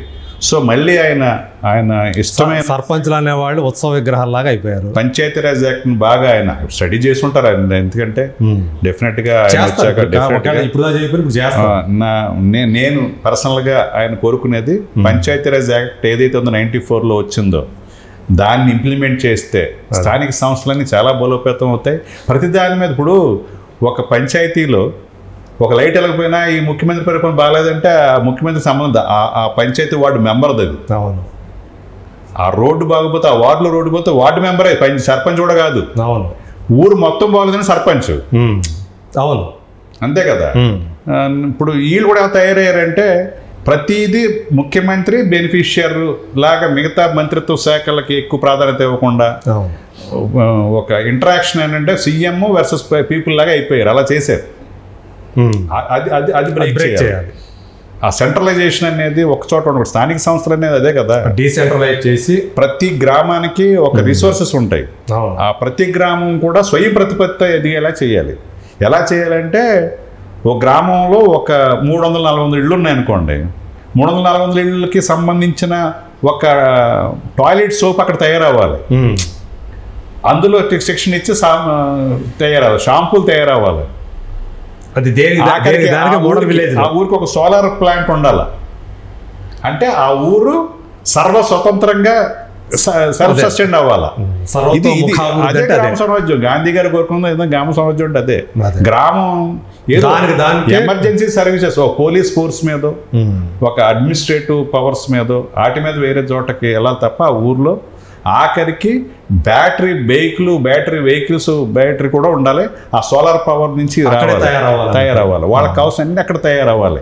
ఆ ట్రైనింగ్ ఇస్తే ఏమో సెల్ఫ్ పవర్డ్ అవుతారు. ఇప్పుడు జపాన్ వెళ్తే ఒక వీధిలో అందరూ కలిసి కోఆపరేటివ్గా ఒక ప్రొడక్షన్ యూనిట్స్ ఉంటాయి అక్కడ. అంతే కదా. అక్కడికి జపాన్లో స్ట్రైక్ చేయాలనుకోండి, వాళ్ళు ఓవర్ టైం చేస్తారు రేట్లు తగ్గి ఇచ్చేసేలాగా. అది వాళ్ళ ఫెస్టివల్ అంటే అది ఓటీటీ చేస్తారు, ప్రొడక్షన్ ఎక్కువ చేసేస్తారు. దానివల్ల ఏమవుతుంది, వచ్చే ఆదాయం తగ్గిపోతుంది కదా, రేట్లు తగ్గిపోతాయి. అది అక్కడ స్ట్రైక్ అంటే అది స్ట్రైక్ చేయడం గవర్నమెంట్, బంద్ చేయడం కాదు. అలాగా నేను అనేది. అలాగే విద్యా వ్యవస్థ, ప్రైవేటు పాఠశాలలు అనేది విపరీతంగా ఎంకరేజ్ చేస్తున్నారు. గవర్నమెంట్ స్కూల్స్ని వాళ్ళు గవర్నమెంట్ స్కూల్లో చదవటం అనేది బెస్ట్ ఎడ్యుకేషన్ లాగా తయారు చేయాలి. పంచాయతీరాజ్లో అది కూడా ఉంటుంది. ఈ రోజు నిన్న ఆయన స్టాలిన్ ప్రకటించారు కదా, ప్రభుత్వ పాఠశాలలో చదువుకునే ప్రతి విద్యార్థికి 1000 రూపాయలు స్కాలర్షిప్, ఓన్లీ గవర్నమెంట్ స్కూల్లో చదువుకునే పిల్లలు. ఇవ్వటం కాదండి, అక్కడ ఉన్న ఇన్ఫ్రాస్ట్రక్చర్ అలా ఉండాలి. ఇప్పుడు అది ఎంకరేజ్ చేయడం ఓకే, 1000 రూపాయలతో సరిపోదు. అక్కడ అలాంటి ఎడ్యుకేషన్, క్వాలిటీ ఎడ్యుకేషన్ అక్కడ ఇవ్వాలి. అంబియన్స్ అలా ఉండాలి. అబ్బో గవర్నమెంట్ స్కూల్తో మనం ఎక్కడ పోటీ పడగలరా అని ప్రైవేట్ స్కూల్స్ అనుకోవాలి. సింగపూర్ మోడల్ అంటే అదే. సింగపూర్లో గవర్నమెంట్ స్కూల్లో సీట్ దొరకకపోతేనే ప్రైవేట్ స్కూల్కి వెళ్తారు. గవర్నమెంట్ హాస్పిటల్లో బెడ్ దొరకకపోతేనే వేరే ప్రైవేట్ హాస్పిటల్కి వెళ్తారు. హై అండ్ ఎక్విప్మెంట్ అంతా ముందు గవర్నమెంట్ ఎడ్యుకేషన్ ఉంటుంది, ప్రొఫెసర్స్ ఉంటారు, ఎక్స్పర్ట్స్ ఉంటారు, అలా ఉంటారు. అలాంటి మోడల్ వచ్చినప్పుడు ఇంకా ఇక్కడ నాట్ ఓన్లీ ఆంధ్రప్రదేశ్ అండి, ఆయన తీసుకున్న శాఖలకి ఇండియాకే ఒక రోల్ మోడల్ అవుతాడు ఆయన. ఇప్పటికే నేషనల్ టీవీల్లో పవన్ కళ్యాణ్ గారు అంటే మామూలుగా లేదు, ఆయన గురించి ఇమేజ్ పెరిగిపోయింది. ఆయన కూడా పవన్ అయ్యి ఆంధ్ర అని పిఎంఏ. నిజంగా ఆయన ఎన్డీఏని కూడగట్టుకుని బలవంతంగా బీజేపీని కూడా ఒప్పించేయకపోతే ఈరోజు మోడీ గారి పరిస్థితి ఏంటంటే, ఈరోజు ఎన్డీఏ వచ్చింది కాబట్టి ఈయన సీట్స్ వచ్చినాయి కాబట్టి సపోర్ట్ అవసరమైంది. మరి ఇప్పుడు టీడీపీకి వచ్చినటువంటి విక్రమార్కుడిలాగా బీజేపీని ఒప్పించాడు కదా ఆయన. బీజేపీకి ఇప్పుడు ఈయన చేసిన ప్రయత్నాలు ఉపయోగపడ్డాయి. అందుకే ఆయన ఈరోజు పేరు అలా చెప్పగలిగాడు కదా. ఆయన దృష్టిలో ఆయన అన్కండిషనల్గా చేయటం వల్ల ఆయన తెలుసుకుంటే మా ఇద్దరిలో, మా ఎంపీలు ఇద్దరిలో సెంట్రల్ మినిస్టర్ ఇవ్వాల్సిందంటే ఎవరా? మరి జేడీఎస్ 2 సీట్లు వస్తేనే ఎంపీ 2 కేంద్ర మంత్రులు ఇచ్చారు. ఈయన అడిగితే ఎవరా? ఈయన ఎక్కడ కూడా అప్లికేషన్ మాకు ఇవ్వాల్సిందని పొలిటికల్గా ప్రెజర్ చేయలేదు, అన్ని కండిషన్లు చేసి. అది నచ్చింది అంటున్నా. ఆ సెల్ఫ్లెస్నెస్ లేకుండా ఉన్న లక్షణమే వాళ్ళని ఆయన గౌరవాన్ని, ఇమేజ్ని పెంచింది. నిజమైన నాయకుడిగా, ప్రజల నాయకుడిగా, ప్రజానాయకుడిగా అవును ఆయన ఒక ప్రొజెక్ట్ చేసి అదొక ఆయన లక్షణం. మంచి రోజులు వచ్చినాయి. నేను ఈ ఛానల్ ఎవరన్నా ఆయనకి పంపించగలిగితే పంచాయతీరాజ్ యాక్ట్ని ఇంప్లిమెంట్ చేయగలిగితే స్థానిక సంస్థలు చాలా బలోపేతం అవుతాయి. విలేజెస్ని సెల్ఫ్ సస్టైన్గా తయారు చేయగలిగితే అది రోల్ మోడల్ అవుతాం. అదే అది చేస్తాడనే ఆశిద్దాం. డెఫినెట్గా ఆలోచనలు ఉండుంటాయి, ఆయన ఆలోచనలు అర్థమైంది కాబట్టి ఊరికే ఒక రిమైండింగ్ లాగా ఇది చేస్తే బాగుంటుంది. చిరంజీవి గారు ఆయన విజయాన్ని సెలబ్రేట్ చేసుకోవడం చూస్తే మీకేమనిపించింది? ఆయన ఒక ఫాదర్ పొజిషన్లో ఉండి ఎంత మురిసిపోతారో అంత మురిసిపోతున్నాడు ఆయన. ఈయన కూడా అన్నగారు అంటే ఎంత గౌరవం, భక్తి ఉన్నాయో ఆయన చేష్టల ద్వారా తెలిసింది కదా. ఆయన వచ్చి అట్లా సాష్టాంగ నమస్కారం చేయటం అనేది ఇండియా లెవెల్ వరిలేంది. అంటే కుటుంబంలో ఒక తమ్ముడు అన్నయ్యకి ఎంత గౌరవం ఇచ్చాడు. ఇప్పుడు దాకా ప్రొజెక్ట్ చేశారు ఒక పార్టీ వాళ్ళు తెలుసు కదా. అవును, ఇట్లాంటి వాళ్ళు వస్తే కుటుంబాలు విచ్ఛిన్నం అయిపోతాయి అయ్యి అని చెప్పేసి చేసింది. దానికి కుటుంబాలు ఎంత స్ట్రాంగ్గా ఉంటాయి ఇలాంటి వాళ్ళ వల్ల తెలిసింది. అది మొన్నదే చిరంజీవి గారు ట్వీట్ చేశారు. మోడీ గారు ఏం మాట్లాడారంటే ఆ వీడియోనే చాలా బంధాలు ఎంత స్ట్రాంగ్గా ఉంటాయి అనేది తెలిసింది. అదే అసలు అని నేను చాలా ముచ్చటపడిపోయానని చెప్పారు ఆయన. ఆయన ట్వీట్ చేశారు చిరంజీవి గారు. అవును. సో అక్కడ ఆ రకంగా కూడా ఆయన అంటే వ్యక్తిగతంగా ఆయన ఎలా దూషిస్తూ వచ్చారో, ఎలా ఆయన్ని డౌన్ చేస్తూ వచ్చారో దానికి ఇది కూడా తన చేష్టల ద్వారానే ఆయన ఆన్సర్ ఇచ్చినట్టు. ఇక్కడ ఇంటి దగ్గర అట్లాగే ఆ రోజు ప్రమాణ స్వీకారం, పైగా ఆయన మనసుకు నచ్చిన శాఖలను తీసుకోవటం. సో ఇప్పుడు మీ హీరో అయితే నిజంగానే రియల్ లైఫ్ హీరో అంతే అనేవారు కదా. ఇప్పుడు real life more than cinema hero. ఇప్పుడు సినిమా హీరో ఆయనకున్న ఇమేజ్ ఇప్పుడు అదే. Thank you sir. అట్లాగే ఒక దర్శకుల సంఘం, అలాగే మా ఎమ్మెల్యే కందుల దుర్గేష్ గారు, సినిమాటోగ్రఫీ మినిస్టర్ అవటం నిజంగా చాలా క్వాలిఫైడ్. ఆయన భాష కానీ, ఆయన స్టేజ్ ఆర్టిస్ట్ కూడా. ఓకే, స్టేజ్ ఆర్టిస్టు, భాష బాగుంటుంది నిజంగా. ఆయన చూడండి, టూరిజం, కల్చరల్, సినిమాటోగ్రఫీ మూడు ఒకదాని కూడా అనుసంధానం. ఆయన కూడా చాలా చేయాలని తపన ఉంది. ఆయన కూడా కలుస్తున్నాం, ఛార్జ్ రేపు ఎప్పుడు తీసుకుంటారు అందరినీ. పవన్ కళ్యాణ్ గారిని మేము వెళ్తాం. మేము వెళ్ళి ఆ ఛాంబర్లో కలిసి మేము ఇచ్చే సలహాలు సినిమా ఇండస్ట్రీకి ఇచ్చేస్తే. పవన్ కళ్యాణ్ గారికి ఏం చేయాలో తెలుసు, బట్ ఆయన కీచురాళ్ళ సినిమాకి నిర్మాత కూడా వ్యవహరించారు నాకు తెలిసి. ఆయన వన్ ఆఫ్ ది ప్రొడ్యూసర్ ఏదో చేశారు. ఆయన సంబంధం ఉంది సినిమా ఫీల్డ్ తోటి. సో ఆయన అక్కడ ఆంధ్రాలో మా కాన్స్టిట్యున్సీ ఎమ్మెల్యే నిడదవోలు కాన్స్టిట్యున్సీ నుంచి మినిస్టర్ అవడం అనేది పర్సనల్ కూడా చాలా హ్యాపీ ఫీల్ అవుతున్నాను. చాలా మంచి పర్సన్ ఆయన. సో సినిమాటోగ్రఫీ పరంగా ఆంధ్రప్రదేశ్ ఇండస్ట్రీ ఎక్కడున్నా కూడా ఆంధ్రప్రదేశ్ గవర్నమెంట్ తరఫున చాలా ఎంకరేజింగ్ చాలా చేయొచ్చు ఇండస్ట్రీ. అవన్నీ కూడా ఒక 5 ఏళ్లలో అది కూడా సినిమా వాళ్ళు కూడా చాలా ఇబ్బందులు పడ్డారు. మనకి చాలా ఇబ్బంది పడ్డారు, చాలా రకాల ఇబ్బందులు పడ్డారు. ఇప్పుడు ఆ ఇబ్బందులన్నీ తొలగిపోయి అక్కడ కూడా మనం అంటే ఒక ఇండస్ట్రీకి ఫిలిం టూరిజం అనేది డెవలప్ చేయొచ్చు. ఇప్పుడు లంబసింగి నుంచి మన నర్సీపట్నం నుంచి లంబసింగి నుంచి పాడేరు అరకు వెళ్ళే రూట్ అద్భుతమైన ఫారెస్ట్ ఘాట్ రోడ్ అంతా ఉంటుంది. అక్కడ ఒక ఫెసిలిటీస్ కల్పించగలిగితే అక్కడ షూటింగ్లు అంటే మనకేం కావాలి, స్టేయింగ్ కావాలి. గవర్నమెంట్ ఒక కాటేజెస్ లాగా ఒక 100 బెడెడ్ 200 బెడెడ్ అలాంటి ఒక మెస్, ఒక ట్రాన్స్పోర్ట్, మెయిన్ రోడ్ నుంచి ఓ టూరిజం బస్సులు అక్కడ దాకా తీసుకెళ్ళగలిగే ట్రాన్స్పోర్ట్ ఉండి ఇలాంటివి ఉన్నాయనుకోండి, డెఫినెట్గా యాక్సెస్ పెరుగుద్ది కదా. పెరుగుతుంది. మన వాళ్ళకి ఏం కావాలి, మనకి ట్రాన్స్పోర్ట్ యాక్సెస్ ఉండాలి, అక్కడ స్టేయింగ్ కావాలి. అలాంటివి చూస్తే చాలా ఉన్నాయి. అలాంటివి అలా భద్రాచలం బ్రహ్మాండం, రంపచోడవరం నుంచి వచ్చే రూట్ కానీ అవన్నీ అద్భుతమైన లొకేషన్స్ అన్ని.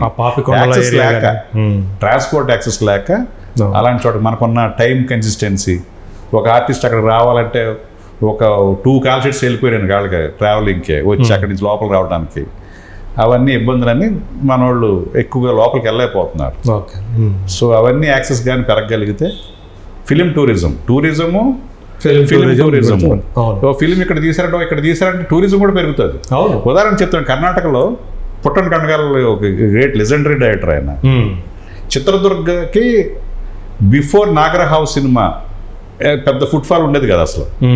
ఆయన నాగరహావ్ సినిమా విష్ణువర్ధన్ ఫస్ట్ ఫిల్మ్ అది ఇంట్రడ్యూస్ చేశాడు ఆయన. అదే మన తెలుగులో కోడినాగు అది విష్ణువర్ధన్ ఫస్ట్ సినిమా. అది చిత్రదుర్గలో తీసాడు, చిత్రదుర్గ పోర్ట్ బ్యాక్ డ్రాప్ లో ఆయన. ఆ సినిమా తీసాక టూరిజం పెరిగింది చిత్రదుర్గ ఫోర్ట్ కి.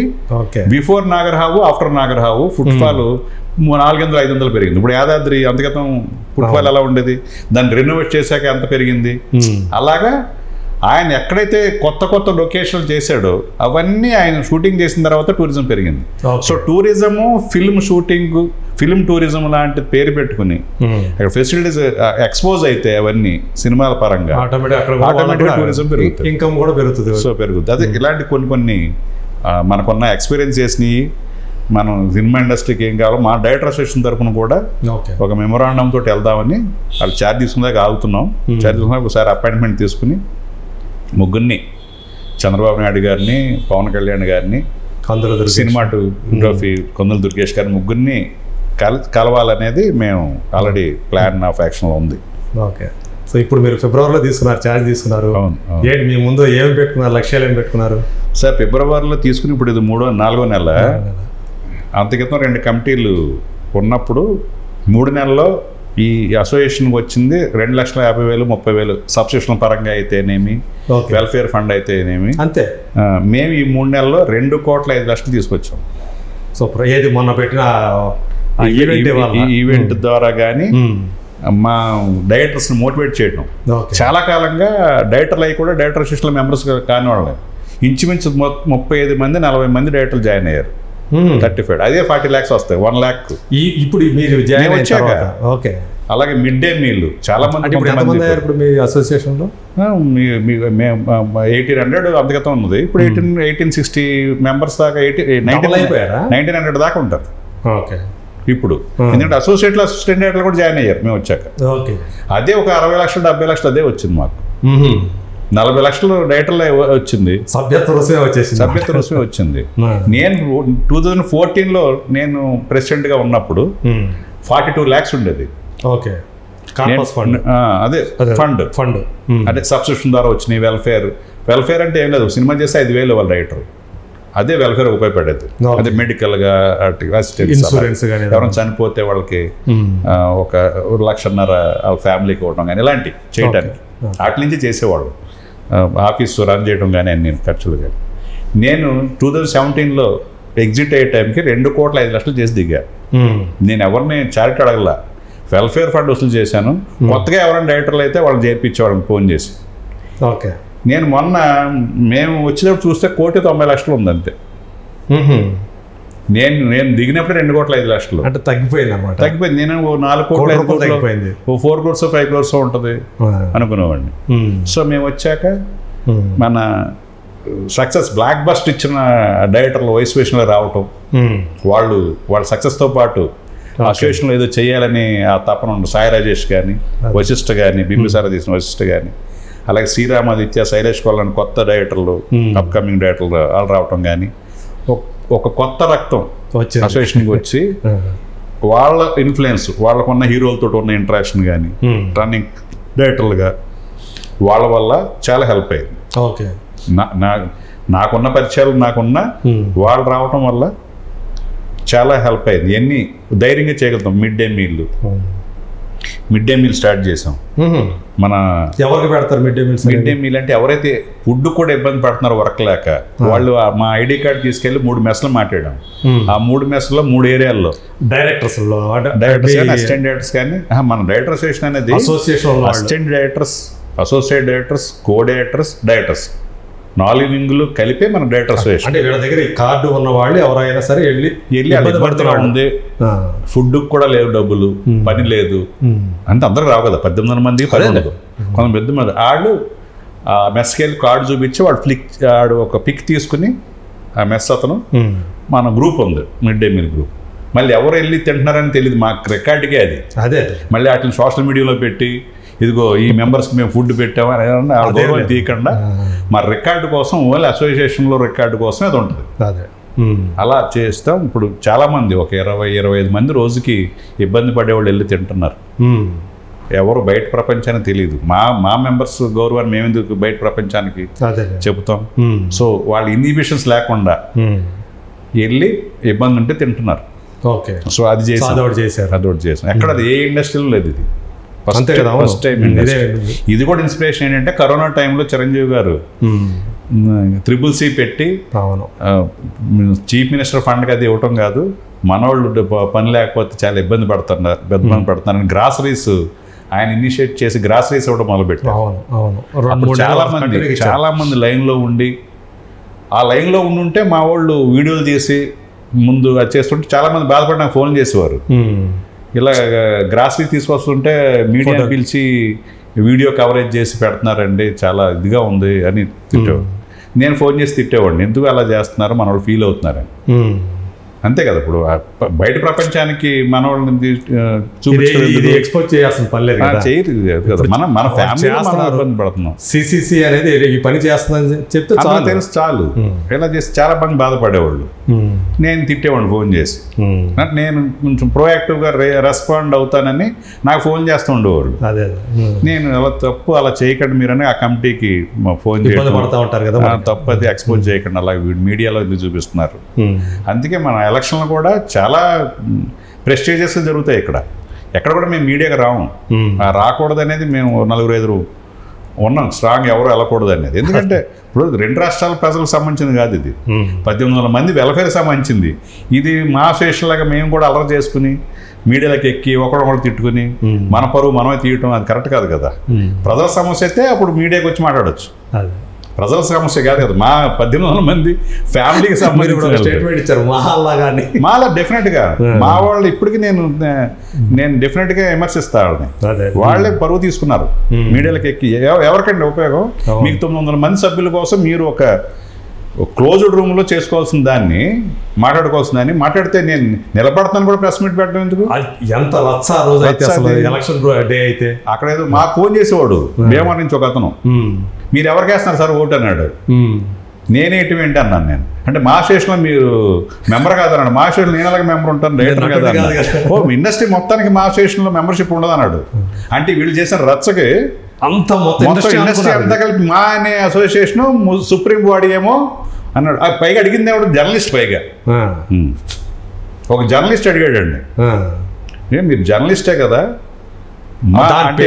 Movie artist association. Movie artist industry అంతా ఎందుకు ఉంటుంది, ప్రొడ్యూసర్లు డైరెక్టర్లు అంతా ఎందుకు ఉంటారు? వాళ్ళు ఛానల్కి ఎక్కి ఒకళ్ళ మీద ఒకళ్ళు విమర్శ చేసుకుని ఈ రచ్చ చేస్తారు కాబట్టి ఇది పెద్ద సంస్థ అనుకుంటున్నారు మీరు. తిప్పు కూడా 700 మంది 800 మంది ఉంటారు, వాళ్ళకి సంబంధించిన వెల్ఫేర్, వాళ్ళు అలా రావడం తప్పు అని చెప్పి. అందుకే మా వాళ్ళు ఎవరు రాను. మనం ఎలక్షన్ జరిగే రోజు వచ్చి కవరేజ్ చేసుకెళ్తారు అంతే. ఎలక్షన్ జరిగే రోజే, మొన్న కూడా ఎలక్షన్ జరిగే రోజు అక్కడ అంతా మన ఛాంబర్ దగ్గర ఉంటారు కాబట్టి మీడియా వచ్చి ఇలా ఎలక్షన్ జరుగుతున్నాయని చెప్తారు అంతే. ఎవరు గెలిచారో చెప్తారు అంతే. ఏమన్నా విమర్శించుకోండి, మా క్లోజ్ గ్రూప్స్ ఉంటాయి, అందులో ఉంటాయి, పైచాలు ప్రదర్శిస్తారు తప్ప బయట మీడియాకి రారు. ఉంటాయి కదా అక్కడ ఉంటాయి. నువ్వేం చేసావు, మీరేం చేశారు, ఆ గ్రూప్ ఇవన్నీ ఉంటాయి. అది ప్రైవేట్ గ్రూప్ లో ఉంటుంది, అంతేగాని బయటకి పబ్లిక్ చేయడం, మీడియా చేయడం అసలు అది చాలా. మీరు ఇందాక ఈవెంట్స్ అని చెప్పారు కదా, ఆ ఈవెంట్ మీద ఎందుకు చాలా విమర్శలు వచ్చినాయి బాగా? ఎందుకు అది ముందే అనుకొని చేసిందే కదా ఈవెంట్? అంత పెద్ద ఈవెంట్ అన్నప్పుడు May 4th మనకి ఎలక్షన్ May 4th జరగాలి. అది ఎలక్షన్ కోడ్ ఉండటం వల్ల పోలీస్ పర్మిషన్ కొంచెం కష్టమైంది. పోలీస్ పర్మిషన్ ఎలా ఉంటుందంటే మీకు తెలిసింది కదా, ముందు మనం అప్లై చేయగానే ఒక ప్రొవిజన్లు ఇస్తారు, ఒక 4 రోజులు 5 రోజుల ముందు పర్మిషన్ ఉంటుంది అంతే కదా. అది ఆటోమేటిక్గా జరుగుతుంది. ఎందుకంటే ఎల్బీ స్టేడియంలో ఎన్ని ఫంక్షన్లు జరగలేదు, సర్లేరు నీకు ఎవరు జరగలేదా, సినిమా ఫంక్షన్ జరగలేదా, తర్వాత పొలిటికల్ పార్టీస్ వేల మంది అటెండ్ అయ్యింది జరగలేదా, జరిగినాయి కదా. సో ఆటోమేటిక్ అందరికీ అదే ఒక 4-5 రోజుల ముందు వస్తూ ఉంటాయి అంతే. ఈ 4-5 రోజుల ముందు వాళ్ళు అబ్జెక్ట్ చేశారు, మీకు పార్కింగ్ ఇష్యూ వస్తుంది, ఇక్కడ పొలిటికల్గా ఇక్కడ ర్యాలీస్ జరుగుతున్నాయి, so better to post phone after elections అని సజెస్ట్ చేశారు మనకి. సో ఓకే, మన వాళ్ళంతా పోలీస్ పర్మిషన్ అంటే మనం జరిగే May 4th పీక్లో ఉంది ఎలక్షన్. అక్కడ పక్కనంతా పొలిటికల్ పార్టీ వాళ్ళు రోడ్ షోలను ఇంకోటను విపరీతంగా ఉంటుంది కదా. ఎల్బీ స్టేడియం అనేది సెంటర్లో ఉంది. మేము ఎల్బీ స్టేడియం ఎందుకు అనుకున్నామంటే ఇప్పుడు దాకా డైరెక్టర్స్ డే అనేది ఏ ఫిల్మ్ క్లబ్లోనో క్లోజ్ రూమ్లో జరుగుతుంది. ప్రపంచానికి తెలిసేలా చేయాలి. పైగా ఇండస్ట్రీ నాళ్ళు ఉండి ఎవరిని కూడా ఫ్యామిలీతో రండి ఫంక్షన్ కానీ ఫంక్షన్ ఇప్పుడు దాకా జరగల. అది ఫస్ట్ టైం మనం చేద్దాము. జరగలేదు కదా. నా భర్త అసిస్టెంట్ డైరెక్టరు, అసోసియేట్ డైరెక్టరు, లేకపోతే కో డైరెక్టరు వాళ్ళ ఫంక్షన్ జరుగుతుంటే మేము వెళ్ళటానికి లేదు అనే ఫీలింగ్ బ్రేక్ చేయాలని చెప్పి ఎల్బీ స్టేడియంలో పెట్టాం మేము. ఎల్బీ స్టేడియం పెట్టి అందరు హీరోల్ని మ్యాక్సిమం అందరు దొరికిన వాళ్ళని కొందరు దొరకలేదు రకరకాల కారణాల వల్ల. ఇలాంటి వాళ్ళు వచ్చారు. చిరంజీవి గారు రావాలి, ప్రభాస్ వస్తాడని చెప్పి ప్రచారం జరిగింది. ప్రభాస్ గారితో అర్జెంట్గా ఇటలీ వెళ్ళటం వల్ల అయినా ఆ టైంలో 4th అయితే వచ్చేవాళ్ళు. 4th అయితే చాలా మంది వచ్చేవాళ్ళు. 19th మారేటప్పటికి కొన్ని ఆయన అర్జెంట్ ఇటలీ రావడం, చిరంజీవి గారు బెంగళూరులో స్టక్ అయిపోవడం, ఆయన వాళ్ళిద్దరు కంపల్సరీ రావాలి ఇద్దరే. ఎందుకంటే చిరంజీవి గారు 25 lakhs ఇదివరకు అనౌన్స్ చేసింది నేను, మీరు రెంట్ చెక్ తీసుకెళ్ళండి అని ఆయన అన్నాడు. ప్రభాస్ అయితే అలా ట్రాన్స్ఫర్ చేసేసి ప్రెస్ మీట్లో చెప్పేసారు. అంతా ఉన్నారు, అందరూ వస్తా ఉన్నాడు. వెంకటేష్ గారు వస్తా అన్నారు. May 4th అయితే వచ్చాడు ఆయన కూడా. మోహన్ బాబు గారు వచ్చాడు May 4th అయితే. కరెక్ట్ 19th కేన్స్ ఫిల్మ్ ఫెస్టివల్కి వెళ్ళారు ఆయన. చాలా మేము వెళ్ళినప్పుడు చాలా ఆయన మురిసిపోయి, మీరు అసిస్టెంట్ డైరెక్టర్గా ఉండి ఇలా వచ్చారు డైరెక్షన్ డిపార్ట్మెంట్, ఆయన చాలా మురిసిపోయాడు. డెఫినెట్గా వస్తానన్నాడు మోహన్ బాబు గారు. అందరినీ ఎవరిని వదిలిపెట్టలే. బాలకృష్ణ గారిని ట్రై చేసాం, ఎలక్షన్ ముందు ఆయన దొరకలేదు. పవన్ కళ్యాణ్ గారిని ట్రై చేసాం, ఎలక్షన్ మూమెంట్లో ఆయన దొరకలేదు. ఎలక్షన్ తర్వాత ట్రై చేసాం, దొరకలేదు. అప్పుడు అవుట్ ఆఫ్ కంట్రీ ఏదో కళ్యాణ్ గారు. బాలకృష్ణ గారికి ఏదో ప్రోగ్రామ్ ఉందని ఆ రోజు ఈవినింగ్ 4 o'clockకి మనకు అపాయింట్మెంట్ ఇచ్చి కూడా 19th ఎలా ఉండలేదు. ఎక్కడో చెన్నై ఏదో వెళ్ళాల్సి వస్తుందని ఆయన అన్నారు. మొత్తం అందరినీ మాకేంటంటే డైరెక్టర్లు ఫామ్లో ఉన్న డైరెక్టర్లు చాలా మంది రాలా. అది అందరూ విమర్శించారు. డైరెక్టర్స్ ఈవెంట్ అంటే డైరెక్టర్సే రాకపోతే ఎలాగనేది. అది మ్యాక్సిమం అందరినీ ఎవరిని వదిలిపెట్టల. 150 మంది సీనియర్ డైరెక్టర్లకి ఇన్విటేషన్ నలుగురు డైరెక్టర్ అసోసియేషన్ మెంబర్స్ వెళ్ళి ఇచ్చొచ్చారు. నేనంటే మామూలుగా కొంచెం ఏదో విమర్శలు అయితే వచ్చినాయి కానీ, బట్ మీరు ఏదైతే ఒక లెటర్ ఇచ్చారు కదా, అవును, అప్పుడు నేను కూడా ఏంది ఇట్లా లెటర్ ఇచ్చింది మా మెంబర్స్కి. అక్కడ ఏమైందంటే ఆ రోజు దాకా పోలీస్ పర్మిషన్ ప్రాబ్లం ఉంది. మళ్ళీ 19th ఆ పార్కింగ్ ఇష్యూ ఉంది అని సిపి గారు పర్మిషన్ ఇవ్వలేదు మనకి. అంటే ఎలక్షన్స్ అయిపోయిన తర్వాత కూడా అయిపోయిన తర్వాత పార్కింగ్ ఇష్యూ అనేది ఈ ఈవెంట్ మేనేజ్మెంట్ వాళ్ళకి ట్రాఫిక్ వాళ్ళు సైజ్ చేశారు, వేరే ఒక పార్కింగ్ స్లాట్ బుక్ చేయండి అని. అక్కడ కాకుండా తను ఏంటంటే చాలా చేసాము కదా, చాలా ఇచ్చారు కదా, అలాగే చెప్తూ ఉంటారని చిన్న ఇగ్నోరెన్స్ తోటి ఇతను వేరేది బుక్ చేయలే. ఈవెంట్ మేనేజ్మెంట్ అతను బుక్ చేయలేదప్పటికీ వాళ్ళు అదే ఇస్తారు కదా సిపిగా, ఇక్కడ పార్కింగ్ ఇలాగ సరిపోవట్లేదు, ఇది ఇన్ని వస్తాయి అని ట్రాఫిక్ వాళ్ళు ఒక వాళ్ళ మేమో ఇవ్వాల్సింది సిపికి వాళ్ళు ఇచ్చారు. సిపి మరి కింద గ్రాస్ రూట్లో వచ్చిందే కదా, ఆయన పార్కింగ్ ఇష్యూ ఉంది కాబట్టి రిజెక్టెడ్ అని పెట్టాడు ఆయన. మనం వెల్ఫేర్ అసోసియేషన్ ఇంత నష్టాన్ని మనం భరించలేం. ఆ కొత్త ఈవెంట్ మేనేజ్మెంట్ కూడా రిస్క్ అయితే ఏదైనా లాస్ వస్తే తను భరిస్తాడనే దాని మీద ఇచ్చాం. రెగ్యులర్గా ఉన్న వాళ్ళు ఎవరూ రాలేదు, వాళ్ళు ఎవరు ఖర్చు పెడదామని రాలా. మన వెల్ఫేర్ అసోసియేషన్ కూడా మనం ఖర్చు పెట్టకూడదు. అంటే ఒక 1 crore అమౌంట్ని వెల్ఫేర్ అసోసియేషన్ తీసుకెళ్ళి ఒక వ్యాపారం చేసినట్టు రేపు 1 crore రాకపోతే ఏదైనా జరిగి ఆ రిస్క్ మనం తీసుకెళ్ళాం. అదే ఒక కొత్త ఈవెంట్ మేనేజ్మెంట్ లాస్ అయినా పర్లేదు సార్ అంటే అతనికి ఇవ్వాల్సి వస్తుంది అదే కండిషన్ మీద. సో అతను ఏం చేశాడంటే కొంచెం ల్యాక్ ఆఫ్ ఎక్స్పీరియన్స్ ఉంటుంది. ఇదివరకు మనం చేయలేదు, అతను వేరే చేశారు, సినిమా చేయలేదు. రాక్ స్టార్ అనే పేరుతోటి ఏదో రాక్ స్టార్ అనే పేరుతోటి బెంగళూరులో రాక్ షోలు అయ్యి కొన్ని పొలిటికల్ షోలు, నరేంద్ర మోడీ గారు రోడ్ షోలు అన్నీ చేశారు. బట్ ఈ దాన్ని ఒక స్టార్ గ్రూప్ నుంచి అబ్జెక్షన్ ఉంటే రాక్ స్టార్ అనే పేరు మార్చి రాకాన్స్ అని కొత్తగా పెట్టినారు. అప్పుడు రాకాన్స్. సో ఇదే కండిషన్ మీద కమిటీలో పెట్టి మరి ఏం చేద్దామంటే ఇది బెటర్ ఆప్షనే కదా, లాస్ వచ్చినా తను భరిస్తానని కాబట్టి తనకి ఇద్దామని కమిటీ అంతా నిర్ణయించాక ఇచ్చాం. మొత్తానికి ఇట్లా దీనివల్ల ఏమైందంటే ఇప్పుడు కమిషనర్ గారు రిజెక్ట్ చేసేటప్పటికి రేపే ఫంక్షను, ఈరోజు మధ్యాహ్నం రిజెక్షన్ వచ్చింది. ఏం చేయాలి అర్థం కాదు మనకి. అప్పుడు ఏం చేసాము అంటే ఒకవేళ ఈ పర్మిషన్ రాకపోతే ట్రై చేద్దాం రకరకాల ఛానల్స్లో ఆయన కన్విన్స్ చేసి sir welfare association sir commercial కాదు ఇది ఆయన కన్విన్స్ చేయడానికి ట్రై చేద్దాం కమిషనర్ గారిని మేము పార్కింగ్ ఓన్ ట్రాన్స్పోర్ట్లో రాకుండా పబ్లిక్ ట్రాన్స్పోర్టే ఉపయోగిస్తారని మా వాళ్ళు ఎక్కువ ఫ్యామిలీ వచ్చేవాళ్ళు అని అన్నీ చెబుదామని అలా ట్రై చేస్తూ ఒకవేళ ఆయన ఒప్పుకోకపోతే ఓం కన్వెన్షన్ హాల్లో చేద్దామని ఓం కన్వెన్షన్ హాల్ బుక్ చేసి అక్కడ వర్క్ జరుగుతుంది. ఓకే ఇది పర్మిషన్ వస్తే ఇక్కడ జరిగేలాగా ఇది కన్వీనియంట్ కదా, ఇన్ని వేల మంది ఫస్ట్ ఫ్యామిలీస్ వచ్చి చూడాలి కదా అనుకున్నాం కదా. ఓ పక్కన ఇది కుదరకపోతే ఓం కన్వెన్షన్ హాల్లో 2500 మంది పడతారు, అక్కడ చేసేద్దాం ఈవెంట్. ఇంకా చేసేది ఏముంది అని 2 చోట్ల జరుగుతున్న మొదలెట్టింది.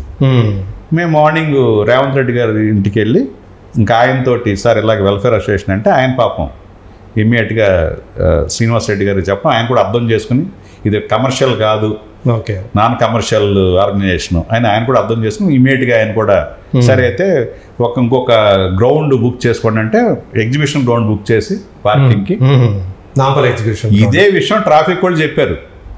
మీరు ఇంకోటి ఏదైనా చేసుకోండి మళ్ళీ లేకపోతే మాకు మేమో వస్తాను. ఇతను ఇగ్నోర్ చేయడం వల్ల ప్రాబ్లం వస్తుంది మొత్తం. దాన్ని చేయకుండా ఓవర్ కాన్ఫిడెన్స్ చాలా చేసాము అలాగే అంటారు పోలీసులు అని ఇగ్నోర్ చేయడం వల్ల వచ్చిన ప్రాబ్లం ఇది.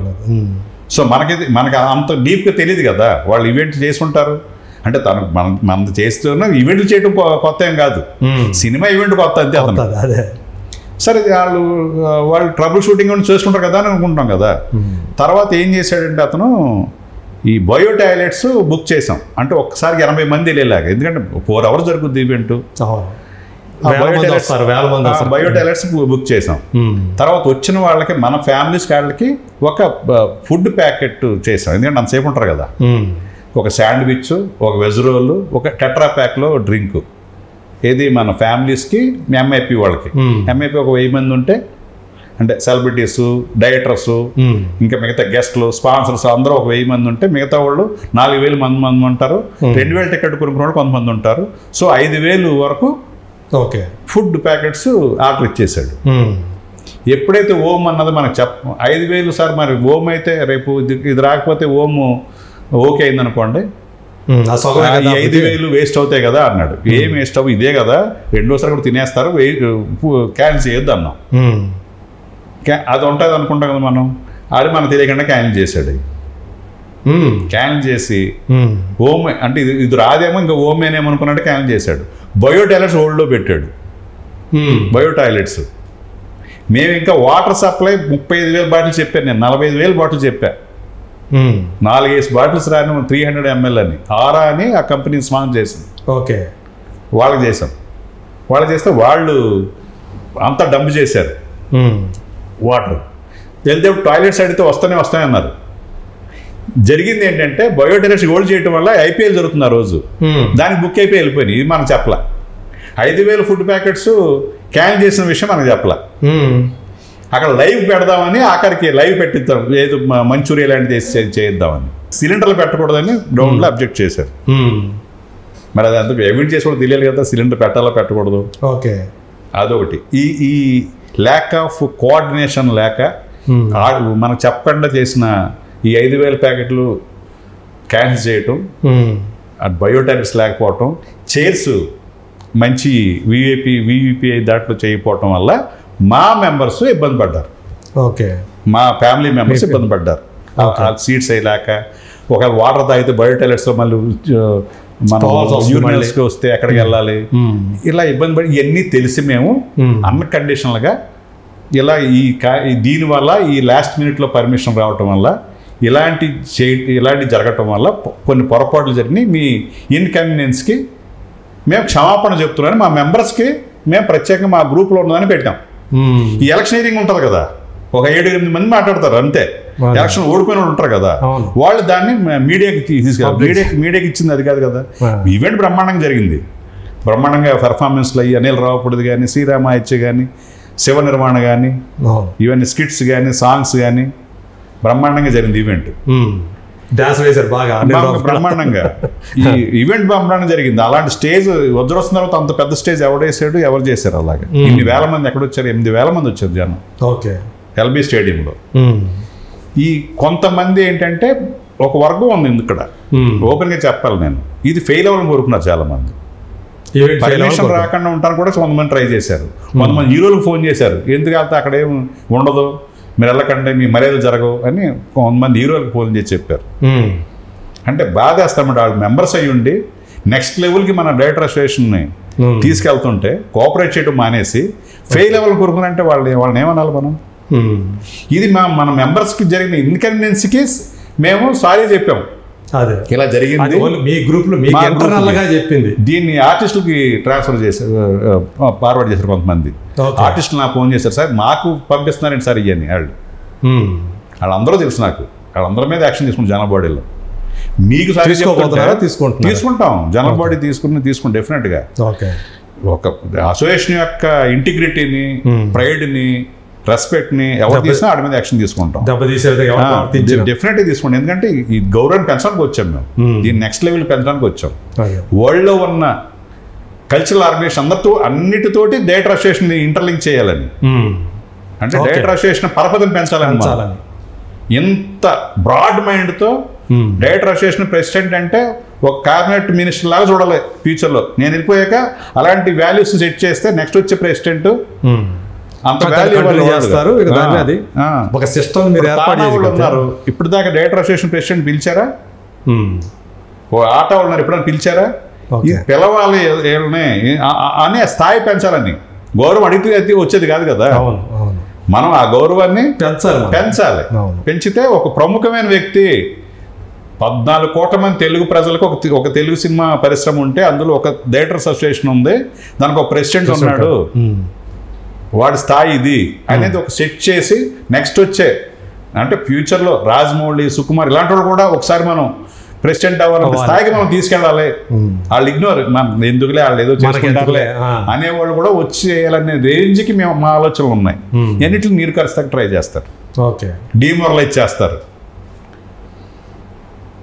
ఒక 8 మందే మాట్లాడేవాళ్ళు, వాళ్ళు అల్లరి చేస్తారు. మీకు తెలుసు, అందరూ తెలుసు. వీళ్ళ కమిటీలో ఉండగా ఏం పీకారో, ఏం సాధించారో, ఒక డైరెక్టర్ అసోసియేషన్కి ఓ పని ఏం చేశారో కూడా ఏం ఉండదు, చరిత్ర ఉండదు. వాళ్ళ చరిత్ర ఉండదు. నేను ఈసీ మెంబర్ ఉన్నప్పుడు ఇది చేశా, ఈ ఐడియా ఇచ్చాను, ఇది ఇంప్లిమెంట్ చేశాను ఒకటి చెప్పలేడు. నేను ఆర్గనైజ్ సెక్రటరీగా ఉన్నప్పుడు ఇది చేశాను, లేకపోతే నేను ప్రెసిడెంట్గా ఉన్నప్పుడు ఇది చేశా అని చెప్పలేరు. వాళ్ళు వెనక నుండి నడిపిస్తారు. వాళ్ళు వెనక నుంచి ఒకటి తాగిచ్చి ఒకటితో బూతులు తిట్టిస్తారు, ఒకటి మందు పోసి. వాళ్ళ మీద యాక్షన్ తీసుకోవడం ఎలా ఉంటాం? మేము చైర్లు పట్టుకు వేలాడతలేదు కదా మేము. దీన్ని వాల్యూని పెంచడానికి రకరకాలుగా 2 నెలలు నిద్ర లేకుండా పనిచేశారు కమిటీ అంతా. సైరాజ్కి ఏం పని? బేబీ హిందీ సినిమా చేస్తున్నాడు, ఇంత టైం స్పేర్ చేయాల్సిన అవసరం ఏముంది? వశిష్ఠ చిరంజీవితో సినిమా చేస్తున్నాడు, ఏం పని? వాళ్ళందరూ కూడా చాలా ఇంట్రెస్ట్గా, అరే మన వల్ల, మన సక్సెస్, మన పరపతి వల్ల, మన ఇన్ఫ్లుయెన్స్ వల్ల, అరే సక్సెస్ 1 లక్ష కూడా తేలరన్నాడు ఒక ఎక్స్ కమిటీ మెంబరు. మీరు ఏదో చెప్తున్నారు ఇన్సూరెన్స్ చేయిస్తాం అందరికీ, మేము అసోసియేషన్ డబ్బులు వాడకుండా బయట నుంచి కలెక్ట్ చేస్తామని మీరు చెప్తున్నారు, 1 లక్ష కూడా మీకు ఎవరని ఛాలెంజ్ చేశాడు. వాళ్ళకి వైస్ ప్రెసిడెంట్గా పోటీ చేస్తున్నారు, సాయిరాజేష్కి, వశిష్ఠ గారిని. మీరు ఏదో అనుకుంటున్నారు, 1 లక్ష కూడా ఎవరంటే ఆ ఎలక్షన్ రిజల్ట్ జరిగిన ఈవినింగే బేబీ ప్రొడ్యూసర్ ఎస్కే అని వచ్చి 10 లక్షలు అనౌన్స్ చేశాడు. 1 లక్ష కూడా తేలావన్న ఒక అతనికి సమాధానంగా 5 లక్షలు బన్నీవాస్ అనౌన్స్ చేశాడు.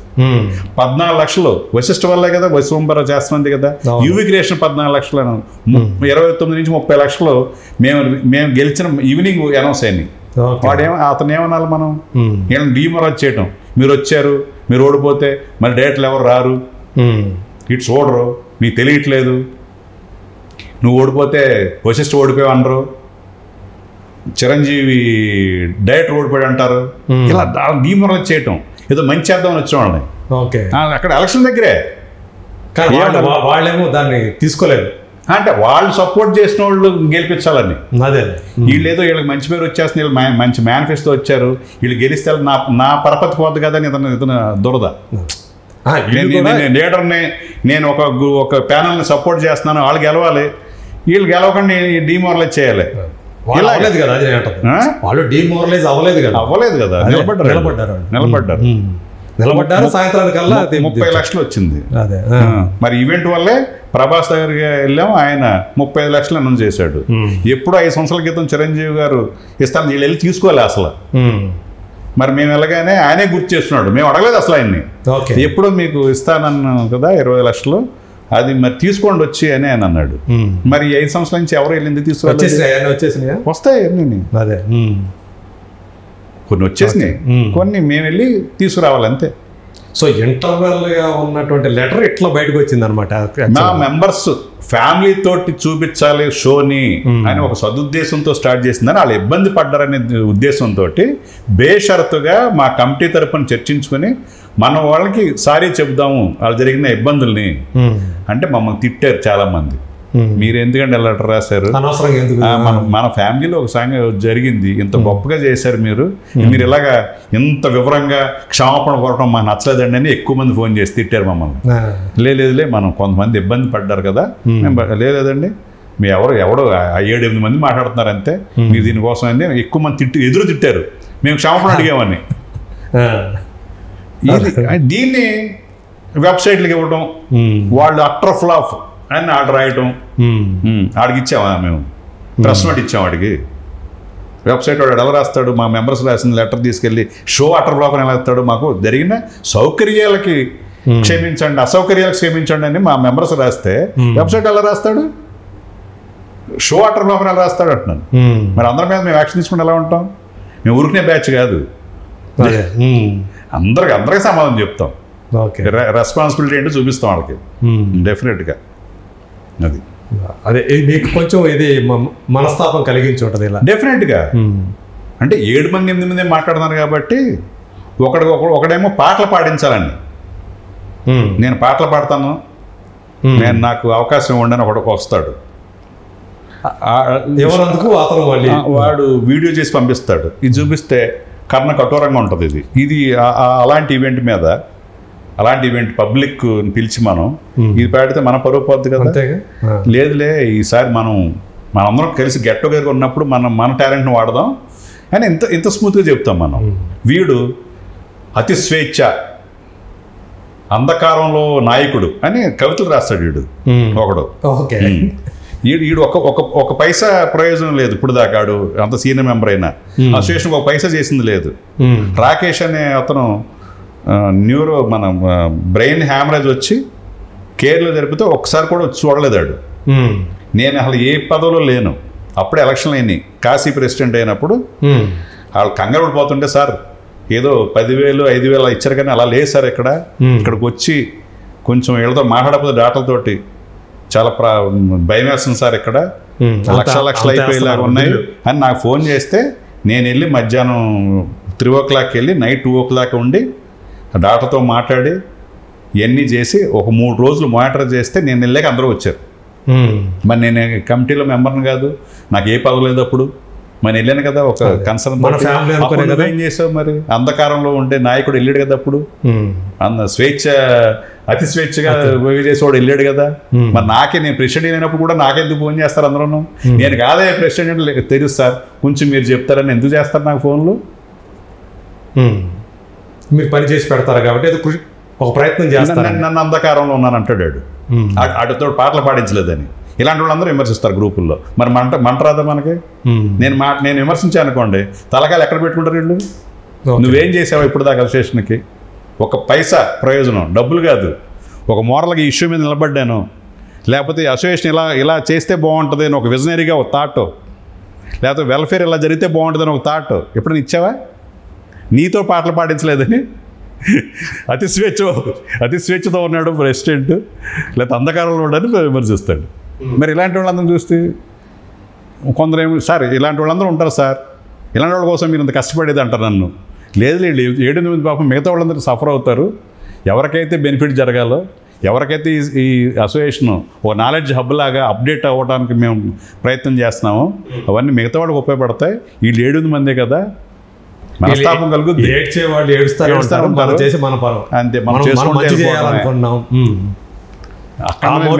ఏ ప్రెసిడెంట్ ఇవ్వనంత మెజారిటీ ఇచ్చారు నాకు ఇప్పుడు దాకా, 232 ఓట్ల మెజారిటీ ఇప్పుడు దాకా ఎవరికి లేదు. అంటే ఎంతమంది కదా, నేను ఏదో ఒక విజనరీ అప్డేట్గా ఉంటాను, అసోసియేషన్కి అన్కండిషనల్గా పనిచేస్తానే కదా నాకు ఇచ్చారు, మిగతా వాళ్ళ గురించి ఆలోచించాలి కదా అని నేను అనుకుంటా. అంటే వీళ్ళు అల్లరి చేసేది బయట అల్లరి చేస్తారు, నేనేది ఇక్కడ తిట్టుకో, నువ్వు డైరెక్టర్ అసోసియేషన్ ఒక లెటర్ పెట్టు, అది కదా పద్ధతి, ట్రెడిషనల్ ప్రాక్టీస్ అది. నీకేమన్నా ఇబ్బంది అయితే మన అసోసియేషన్ పెట్టాలి లెటరు, జనరల్ బాడీలో దాన్ని చర్చ చేసి ఒక లెటర్ వచ్చింది కంప్లైంట్ మా మీద, ఇది సమాధానం చెప్తాం, అది ప్రాక్టీస్. ఇంకొక అతను లెటర్ పెట్టాడు 6 రోజులు కూడా కాల, అతనికి లెటర్ సమాధానం రాయలేదంట. ఏంటి 6 పేజీలు లెటర్ రాశాడు. అందులో చాలా వరకు మేము చెప్పేసినయే, క్షమాపణ చెప్పినప్పుడు ఏం జరిగింది చెప్పేసినయే. 7వ రోజునే అన్ని గ్రూపుల్లో పెడతాడు ఆ లెటర్, మాకు ఇచ్చిన లెటర్. పోనీ నువ్వు లెటర్ పెట్టావు, మాకు నేను అప్రిషియేట్ చేస్తున్నాము, జనరల్ బాడీలో దీనికి అందరికి సంబంధించిన విషయాలు అడుగుతున్నావు కాబట్టి, చాలామంది కూడా ఇలాంటి అపోహలు ఉన్నవాళ్ళు ఉంటారు కాబట్టి వాళ్ళందరికీ ఇది నీ వ్యక్తిగతమైతే నీకే లెటర్ ఇచ్చేవాళ్ళం, నీ వ్యక్తిగతంగా ఏదో జరిగిందంటే దానికి సంబంధించి ఇవ్వడం, నువ్వు అడిగేది అందరి గురించి జనరల్ బాడీలో చెప్తాం, అది ప్రాక్టీస్. నువ్వు ఇదివరకు కమిటీలో పనిచేసావు, అమ్మకు తెలియదా అంటే నువ్వు లెటర్ పెట్టగానే ఎమర్జెన్సీ ఈసీ మీటింగ్ పెట్టరు కదా. ఈసీ మీటింగ్ ఎప్పుడు జరుగుద్దో అప్పుడు దాకా ఏమైనా కంప్లైంట్లు వచ్చినాయి అని చెప్పి ఒక హెల్త్ సంబంధం ఎమర్జెన్సీ హెల్త్ కమిటీ చూసుకుని ఇమ్మీడియట్గా, ఇది ఎమర్జెన్సీ కాదు కదా. నువ్వు ఒక సమాధానాలు అడిగా కొన్నిటికి, జనరల్ బాడీలో తెలిసేది, అది జనరల్ బాడీలో చెప్తామంటే ఒక మళ్ళీ ఫోన్ చేసి రాత్రి ఈసీ మీటింగ్ జరిగింది, నిన్ను అప్రిషియేట్ చేశారు, నువ్వు ప్రాపర్గా అసోసియేషన్ లెటర్ పెట్టావని, నీ జనరల్ బాడీలో ఇది అందరికి సంబంధించిన సమాధానాలు కావాలి కాబట్టి అందరి తరపున అడిగావు కాబట్టి జనరల్ బాడీలో సమాధానం చెప్దామని నిర్ణయించాము, ఆ విషయమే నీకు లెటర్ వస్తుంది ఈరోజు అని చెప్తే అది కూడా వినకుండా ఆ మాట మాట్లాడే కూడా 2 గంటలు మొత్తం గ్రూపులన్నింటిలో పెట్టాడు. గ్రూపులు సమాధానం చెప్తే అతనికి మేము సమాధానం చెప్తాము, ఇలాంటి వాళ్ళంతా వేరే గ్రూపులకి, వేరే ప్రైవేట్ గ్రూపులకి చేస్తాడు. ఇలాంటి అన్నది మనం ఎలా ఉంటుంది అన్నా, మీరు చాలా మంచి పనులు చేస్తున్నారు ఇలా అనుకుంటున్నారు అందరూ, అందుకని మీరు అవేర్గా ఉంటారని చేసినప్పుడు, అవేర్గా ఉన్నప్పుడు ఓకే జనరల్ బాడీలో చెప్తా ఉన్నప్పుడు ఓకే జనరల్ బాడీలో చెప్తారు కదా, మీరు ప్రిపేర్ అవుతారు కదా అని ఉండాలా. ఇంటెన్షన్ అది కాదు. పైగా మాతో మాట్లాడేటప్పుడు మీకు బయట అందరూ ఇలా అనుకుంటున్నారు, మీరు జనరల్ బాడీలో ఎన్ని క్వశ్చన్లు వస్తాయి, వీటి సమాధానంగా మీరు ప్రిపేర్గా ఉంటారని ఈ లెటర్ రాశాను అంటాడు. మళ్ళీ నేను జనరల్ బాడీలో చెప్తామంటేనేమో నాకు లెటర్ రాలేదు కాబట్టి గ్రూపులో పెట్టేసాను, కాంట్రాడిక్షన్, హోదానికి కూడా సంబంధం లేదు. ఓకే, ఇలాంటివన్నీ ఉంటాయి, ఇవన్నీ బాధ కలిగిస్తాయి. ఎలక్షనీరింగ్ చేయడం, ఓడిపోయామని ఎలక్షనీరింగ్ చేయటం ఇది. మనమేమో ఎక్కడో ఆలోచిస్తూ ఉన్నాం, ఇక్కడే ఉండాలనుకుంటారు. మనం వెబ్సైట్ పెట్టాలి, యూట్యూబ్ ఛానల్ స్టార్ట్ చేయాలి, దాని మీద రెవెన్యూ రావాలి, మనం అడిగితే ఎక్స్క్లూజివ్గా డైరెక్టర్లు ఇంటర్వ్యూ ఇస్తారు, రెవెన్యూ వస్తుంది. దీనికి రెవెన్యూ మోడల్ లాగా ఒక 4 లక్షలు 5 లక్షలు నెలకు వస్తే ఎంత ఉపయోగపడుతుంది అసోసియేషన్కి. ఒక యూట్యూబ్ ఛానల్ రన్ చేయొచ్చు, వెబ్సైట్ని కూడా ఫ్లయర్స్ అయ్యి మనం బ్యానర్స్ అయ్యి యాడ్ తీసుకుని చేయొచ్చు,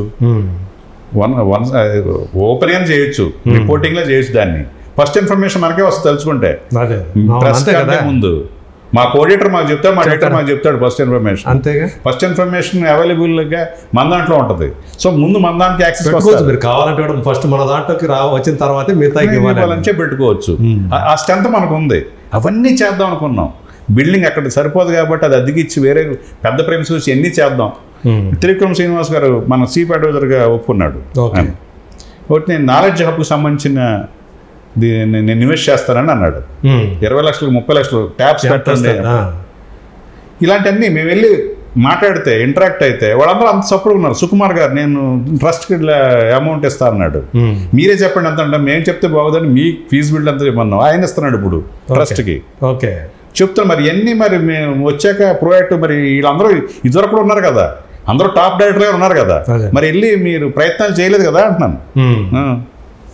మేము ఇంత చేస్తుంటే అన్ని రకాలుగా అన్ని శక్తుల్ని మనం దీనికి సపోర్ట్ ఉండేలాగా చేస్తూ ఉంటే మీరు ఎంత కాలంగా ఉండాలండి. అంతేగా, తోస్తే మీకు ఇంకొక సలహా ఇవ్వాలి మాకు, సార్ ఇలా చేస్తే బాగుంటుంది ఆలోచించండి నేను చెప్పాలి.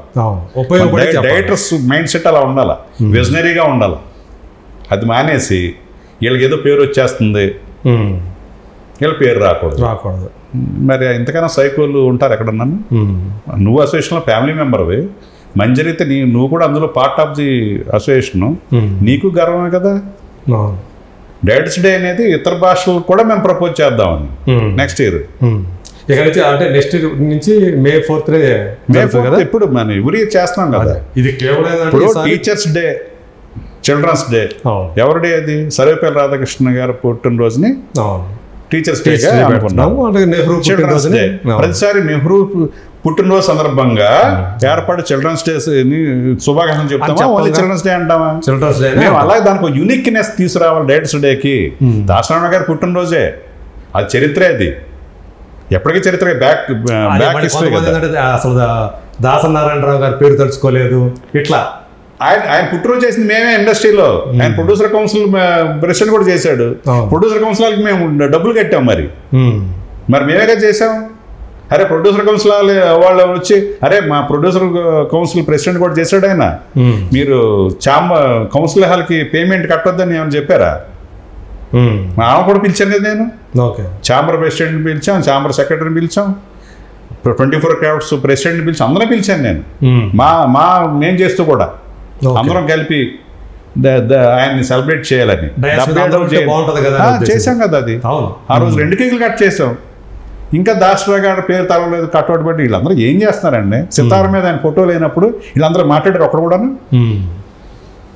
సితార మీద దాసనారాయణ గారి ఫోటో లేకుండా మొత్తం దర్శకులు వెండి తెరని వెళ్తున్న దర్శకులని రాసినప్పుడు వీళ్ళందరూ ఎక్కడున్నారు? అది అగౌరవం జరిగిందంటే ఆ రోజు జరిగింది ఆయనకి పర్సనల్గా, వాళ్ళకి వీళ్ళకి ఉన్న ఇది దీనివల్ల. అరే మేము ఈవెంట్ రోజు కూడా 19th రోజు కూడా ఆయన పుట్టినరోజు కాదు కదా, May 4th చేసాం కదా. 19th రోజు కూడా ఫస్ట్ ఆయన తలుచుకొని వరల్డ్లో ఎవరో చేయలేని అత్యధిక సినిమాలు చేసిన దర్శకుడుగా, పరిశ్రమలో ఎటువంటి సమస్య వచ్చినా ముందుండే ఒక లెజెండరీ పర్సనాలిటీ ఆయన పుట్టినరోజుని ఈ డేట్స్ డేగా చేసుకుని ఇప్పుడు దాకా మాకే తెలుస్తుంది, ఇది ప్రపంచం తెలియాలని చెప్పి ముందు స్టార్ట్ చేశాను నేను. ఆయన స్మరించుకుని చేశాం. వాడెవడో రవీంద్ర భారతిలోనంట ఎవరో ఎడిటర్ ఒకడు దాసనారాయణరావు గారు కట్అవుట్ పెట్టకుండా అక్కడ ఈవెంట్ చేశారన్నాడంట. వీళ్ళకి ఏం తెలుసు? టీచర్స్ డే రోజు టీచర్స్ డే శుభాకాంక్షలు చెప్తారు కానీ సర్వేపల్లి రాధాకృష్ణ గారి జయంతి సందర్భంగా ఏర్పడిన టీచర్స్ డే శుభాకాంక్షలు చెప్తారా ఎవరన్నా? లేకపోతే చాచా నెహ్రూ పుట్టినరోజు సందర్భంగా మనం జరుపుకుంటున్న చిల్డ్రన్స్ డే శుభాకాంక్షలు చెప్తారా? చిల్డ్రన్స్ డే శుభాకాంక్షలు చెప్తారా? అంతే. అంటే ఆయన పుట్టినరోజు నాడు జరుపుకునేది కాబట్టి ప్రత్యేకంగా చెప్పుకోలేదు, చెప్పుకోవాల్సిన అవసరం లేదని చేసాం మేము. దీన్ని ఇండియా వైడ్ ఇండస్ట్రీకి అందరికీ ఇంప్లిమెంట్ చేయాలనే దీంతో ఉన్నాం. ఎప్పుడన్నా బ్యాక్ హిస్టరీ చెప్పుకుంటే దాసనారాయణరావు గారి జయంతిని ఇలా జరుపుకుంటామనే చరిత్ర ఉంటుంది.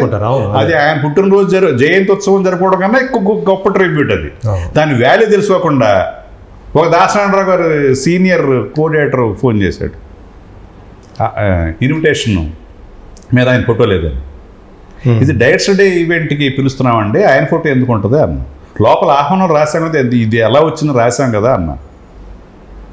ఆయన ఫోటో ఉంటుంది. జయంతి ఉత్సవం జరగట్లేదండి, మనం డైరెక్టర్స్ డే ఉత్సవం జరుపుతున్నాం. జయంతి ఉత్సవం జరుపుతాం May 4th సపరేట్గా. మేమేమనుకున్నామంటే May 4th ఈవెంట్ జరిగితే ఆయన విగ్రహం తెప్పించి ఛాంబర్లో ఉంటుంది, ఎప్పుడు తెప్పించి ఆయన దండేసి ఆయన కేక్ కట్ చేసి జయంతి ఉత్సవం సందర్భంగా కట్ చేసి డైరెక్టర్స్ డే ఈవెంట్ చేద్దాం అనుకున్నాం May 4th అయితే. May 4th చేసాం కదా మనం సపరేట్గా ఆయన పుట్టినరోజుది. అక్కడ ఈవెంట్ మార్కే చేసాం. ఏమి తెలుసుకోకుండా నోటికి ఏదొస్తే అది బుర్ర లేకుండా మాట్లాడతారు. ఒకడెవడో యూట్యూబ్ ఛానల్లో వాళ్ళ దారుణం ఇప్పటికన్నా తెలుసుకో, దాసనారాయణరావు గారు ఫోటో లేదు. అరే దాసనారాయణరావు గారు లెక్సీ చేసి జయంతోత్సవం జరిపింది డైరెక్టర్ అసోసియేషను ఛాంబర్లో. ఏదో పిచ్చి పిచ్చిగా ఏమనిపిస్తుంది మాట్లాడుతాడు. మేము మాట్లాడితే ఎక్కడ పెట్టుకుంటారు మొఖాలు వెళ్ళు. అప్పటికి ఒక యూట్యూబ్ ఛానల్ ఫోన్ చేశాను, ఇదమ్మా అంటే ఇప్పుడు తీసేస్తాను అన్నయ్య. ఎందుకు నువ్వు పెట్టే ముందు ఒకసారి మాట్లాడి చెప్తాం కదా. డైరెక్టర్స్ డే యొక్క ప్రామినెన్స్ని పెంచాలి, దాన్ని సపరేట్ యూనిక్గా చేయాలి. టీచర్స్ డే ఎలా అయిపోయిందో, చిల్డ్రన్స్ డే ఎలా అయిపోయిందో, డైరెక్టర్స్ డే కూడా అలా అవ్వాలని అంత మనం చేస్తూ ఉంటే తెలుసుకోకుండా ఈ కట్అవుట్ లేదు, ఆయన ఫోటో లేదు, ఆయన పేరు ప్రస్తావించలేదు. వస్తే తెలుస్తుంది, పేరు ప్రస్తావించలేదు, అక్కడ వస్తే తెలుస్తుంది. ఎవడో చెప్పాడని పేరు ప్రస్తావించకపోవడం ఏంటి? ఆయన పేరు ప్రస్తావించి స్టార్ట్ అయింది ఈవెంట్. ఆయన పుట్టినరోజు ఇలా చేసాం, 6 సంవత్సరాలు చేసాం, 6 సంవత్సరాలు చేసాం, ఇప్పుడు ప్రపంచం తెలియడానికి ఇక్కడ చేస్తున్నాం అని చెప్పి స్టార్ట్ చేసాం. ఓకే, అది వస్తుంది కదా ఈవెంట్. ఏదో ఒక ఛానల్లో ఇప్పుడు రెడీ అవుతుంది, అది వస్తుంది కదా, వచ్చినప్పుడు తెలుస్తుంది కదా, స్మరించుకున్నారు లేదో తెలుస్తుంది కదా వాళ్ళకి ఊరికే. సో అది దాని వెనక జరిగేది ఇదంతా ఇది. సో ఇప్పుడు ఓకే, దాన్ని అంతటితో ఆపేద్దాం కదా డిస్కషను. చివరగా 3 నెలల నుంచి తెలుగు సినిమా కష్టాల్లో ఉంది, అంటే ఒక సరైన సినిమా రాలేదు. అటు IPL కానివ్వండి, ఇటు ఎలక్షన్ కానివ్వండి. టిల్లు స్క్వేర్ అనే cinema last hit, last block buster. So ఈ 3 నెలలుగా చాలా డ్రై అయిపోయింది, చాలా సింగిల్ స్క్రీన్ థియేటర్స్ మూతపడే పరిస్థితికి వచ్చింది. అంటే కొన్ని రన్ చేయట్లేదు, మెయింటెనెన్స్కి కూడా డబ్బులు రావట్లేదని. సో ఇప్పుడు కల్కి అనే సినిమా రాబోతుంది.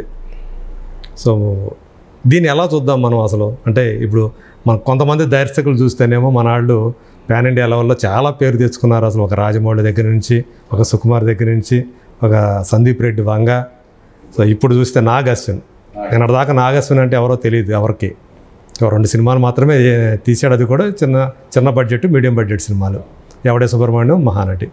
ఇప్పుడు కల్కి లాంటి ఒక 600 కోట్ల బడ్జెట్ బయట చెప్పుకున్నారు. మరి పైగా ఏంటంటే గ్లోబల్ సినిమాగా అంటే ట్రైలర్ వచ్చింది చూసి మార్వెల్ సినిమా లాగా ట్రై చేశాడు. సో మీ ఏంటి తెలుగు దర్శకులు అనేవాళ్ళు ఎవల్యూషన్ థియరీ అండి ఇదంతా. ఓకే, ఆ టైం ఇప్పుడు జాతిరత్నాలు రిలీజ్ అయ్యే వరకు అమ్మో ఇంకా కరోనా టైంలో బయట రారని జాతిరత్నాలు సక్సెస్ అమ్మాయి వస్తున్నారు అనుకున్నాం. అలాగే ఇప్పుడు మళ్ళీ కలికి వచ్చాక అమ్మాయి వస్తున్నారు, మళ్ళీ సిరీస్ కానీ మళ్ళీ రిలీఫ్ అవుతారు. ఈ మధ్యలో చాలా ఫ్యాక్టర్స్ ఇమిడి ఉంటాయి ఇందులో. ఎలక్షనీరింగ్లో ఎలక్షన్స్లో బిజీగా ఉన్నారు, IPLలో బిజీగా ఉన్నారు, స్క్రీన్స్కి రాకపోవడం మాట సినిమాలు రాకపోవడం అనేది తగ్గింది. లేదు చెప్తున్నా, ఎన్ని ఫ్యాక్టర్స్ ఆ టైంలో ఆ స్లంప్ రావడానికి ఎవరు రావడానికి చాలా ఫ్యాక్టర్స్ కాడే ఉంటాయి. సింగిల్ స్క్రీన్ రారు అంటాం లేదు, బట్ సింగిల్ స్క్రీన్లో కలెక్షన్లు పెంచుకోవడానికి డెఫినెట్గా కల్చరల్ సెంటర్స్గా తయారవ్వాలి, మారాలి వాళ్ళు. అది మేము ఇలాగే రన్ చేస్తాం, ఇంత రుచికొంతూనే టాయిలెట్స్ ఉంటాయి, లేకపోతే మేము పాప్కార్న్ ఇదే రేటుతో అమ్ముతాం, సమోసాలు ఇదే రేటు, ఇక్కడ ఫైన్ వేస్తాం మీకు కొంటే. ఈ సిస్టమ్ ఉంటే మాత్రం ఆడియన్స్ తగ్గుతూ ఉంటారు తప్ప పెరగరు. అక్కడికి వెళ్తే అద్భుతమైన ఫుడ్ ఉంటుంది అని పేరుంటే ఆ ఫుడ్ కోసం వెళ్ళొచ్చురా, రీజనబుల్ రేట్లో వస్తుంది, నీట్గా ఉంటాయి, ఒక కల్చరల్ సెంటర్లా ఉంటుంది. సింగిల్ స్క్రీన్స్ థియేటర్లకు ఉన్నంత స్పేస్ ఎక్కడ ఉంటుంది? ఆ స్పేస్ను వాడుకోవాలండి బ్రహ్మాండంగా. వాళ్ళు అట్రాక్ట్ చేయడం రకరకాలుగా ఫుడ్ అనేది చాలా మంచి ఫ్యాక్టర్ అవుతుంది. క్యాంటీన్ అనేది కొంచెం అవును, దాన్ని రీజనబుల్ రేట్స్లో రన్ చేస్తే అక్కడ ఆ ఫుడ్ కోసం వస్తారు. ఓకే, చాలా చోట్ల అది జరగట్లేదు, ఫైన్ వేస్తున్నారు. టాయిలెట్స్ దగ్గర విపరీతమైన స్మెల్ ఉంటుంది. సింగిల్ స్క్రీన్లో చాలా చోట్ల ఆ మెయింటెనెన్స్ ఉండదు. పైగా మెయింటెనెన్స్ ఛార్జీలు అన్నీ వెళ్తూ ఉంటాయి అందులో. టికెట్ మీద ఇంత మెయింటెనెన్స్ ఛార్జీలు తీస్తుంటారు, అది దానికి ఉపయోగపడదు, దానికి ఖర్చు పెట్టడానికి కదా. సో సింగిల్ స్క్రీన్ ఓనర్స్ వాళ్ళు దాన్ని ఒక కల్చరల్ సెంటర్ లాగా, మరి యూరోప్లోనూ అట్లోనూ బ్రహ్మాండంగా రన్ అవుతున్నాయి సింగిల్ స్క్రీన్స్, ఏం మూతపడలేదు. వాటిని ఒక యాంటిక్ పీస్ లాగా కాపాడుకుంటూ దాన్ని చేస్తున్నారు. ఆడియన్స్లో కూడా ఆ అవేర్నెస్ తీసుకొచ్చారు, ఇది మన హిస్టరీ ఇది అని ఎంకరేజ్ చేస్తున్నారు. అలాంటిది ఇక్కడ జరగట్లా. మనం వేస్తే ఫైన్ వేసినట్టే. ఇప్పుడు ఒక మిడిల్ క్లాస్ వాడు సింగిల్ స్క్రీన్కి వెళ్తాడు, అందరూ కొనుక్కుంటూ వస్తారు, ట్రైన్లో పట్టుకొస్తుంటారు. ఆ పిల్లలు ఇలా బేలమోహం వేసి వస్తుంటాడు, ఈ బడ్జెట్ ఉండదు, పాపం ఏదోలో తీసుకొచ్చి ఆ రేటుతో కొనుక్కొస్తాడు. ఇంకా మల్టీప్లెక్స్ అయితే మరీ దారుణం. అదే సరే, అక్కడ ఆ టార్గెటెడ్ ఆడియన్స్ వాళ్ళు వస్తారు, వాళ్ళకి భారం అనిపించకపోయినా ఓకే. అవి కూడా PVR థియేటర్ కూడా చాలా మూతపడ్డాయి కదా, అక్కడ మారాల్సిన పరిస్థితులు ఉన్నాయి. చాలా పోరాటాలు చేస్తే పార్కింగ్ ఛార్జెస్ తీసేసి తర్వాత వాటర్ పెట్టాలి, అక్కడ డ్రింకింగ్ వాటర్ ఫెసిలిటీ పెట్టాలి అని కొన్ని వచ్చినాయి మార్పులు. అలాగే MRP మీద కొన్ని అమ్మాలి అనేది కూడా వస్తే డెఫినెట్గా అక్కడ కూడా బాగుంటుంది. వీళ్ళు మారాలి, సింగిల్ స్క్రీన్లు అనేది మారాలి. క్వాలిటీ ఆఫ్ ప్రొజెక్షన్ కానీ, సీటింగ్ కానీ, తర్వాత అక్కడ అమ్మే ఫుడ్ కానీ ఇవన్నీ కూడా ఓ మార్పు రావాలి. మార్పు రాకపోతే ఇంకా తగ్గుతూ ఉంటారు తప్ప పెరగదు. కరెక్ట్ చేసుకోవాలి, కరెక్ట్ చేసుకోకుండా ఎలా. Right sir, thank you Harishankar గారు.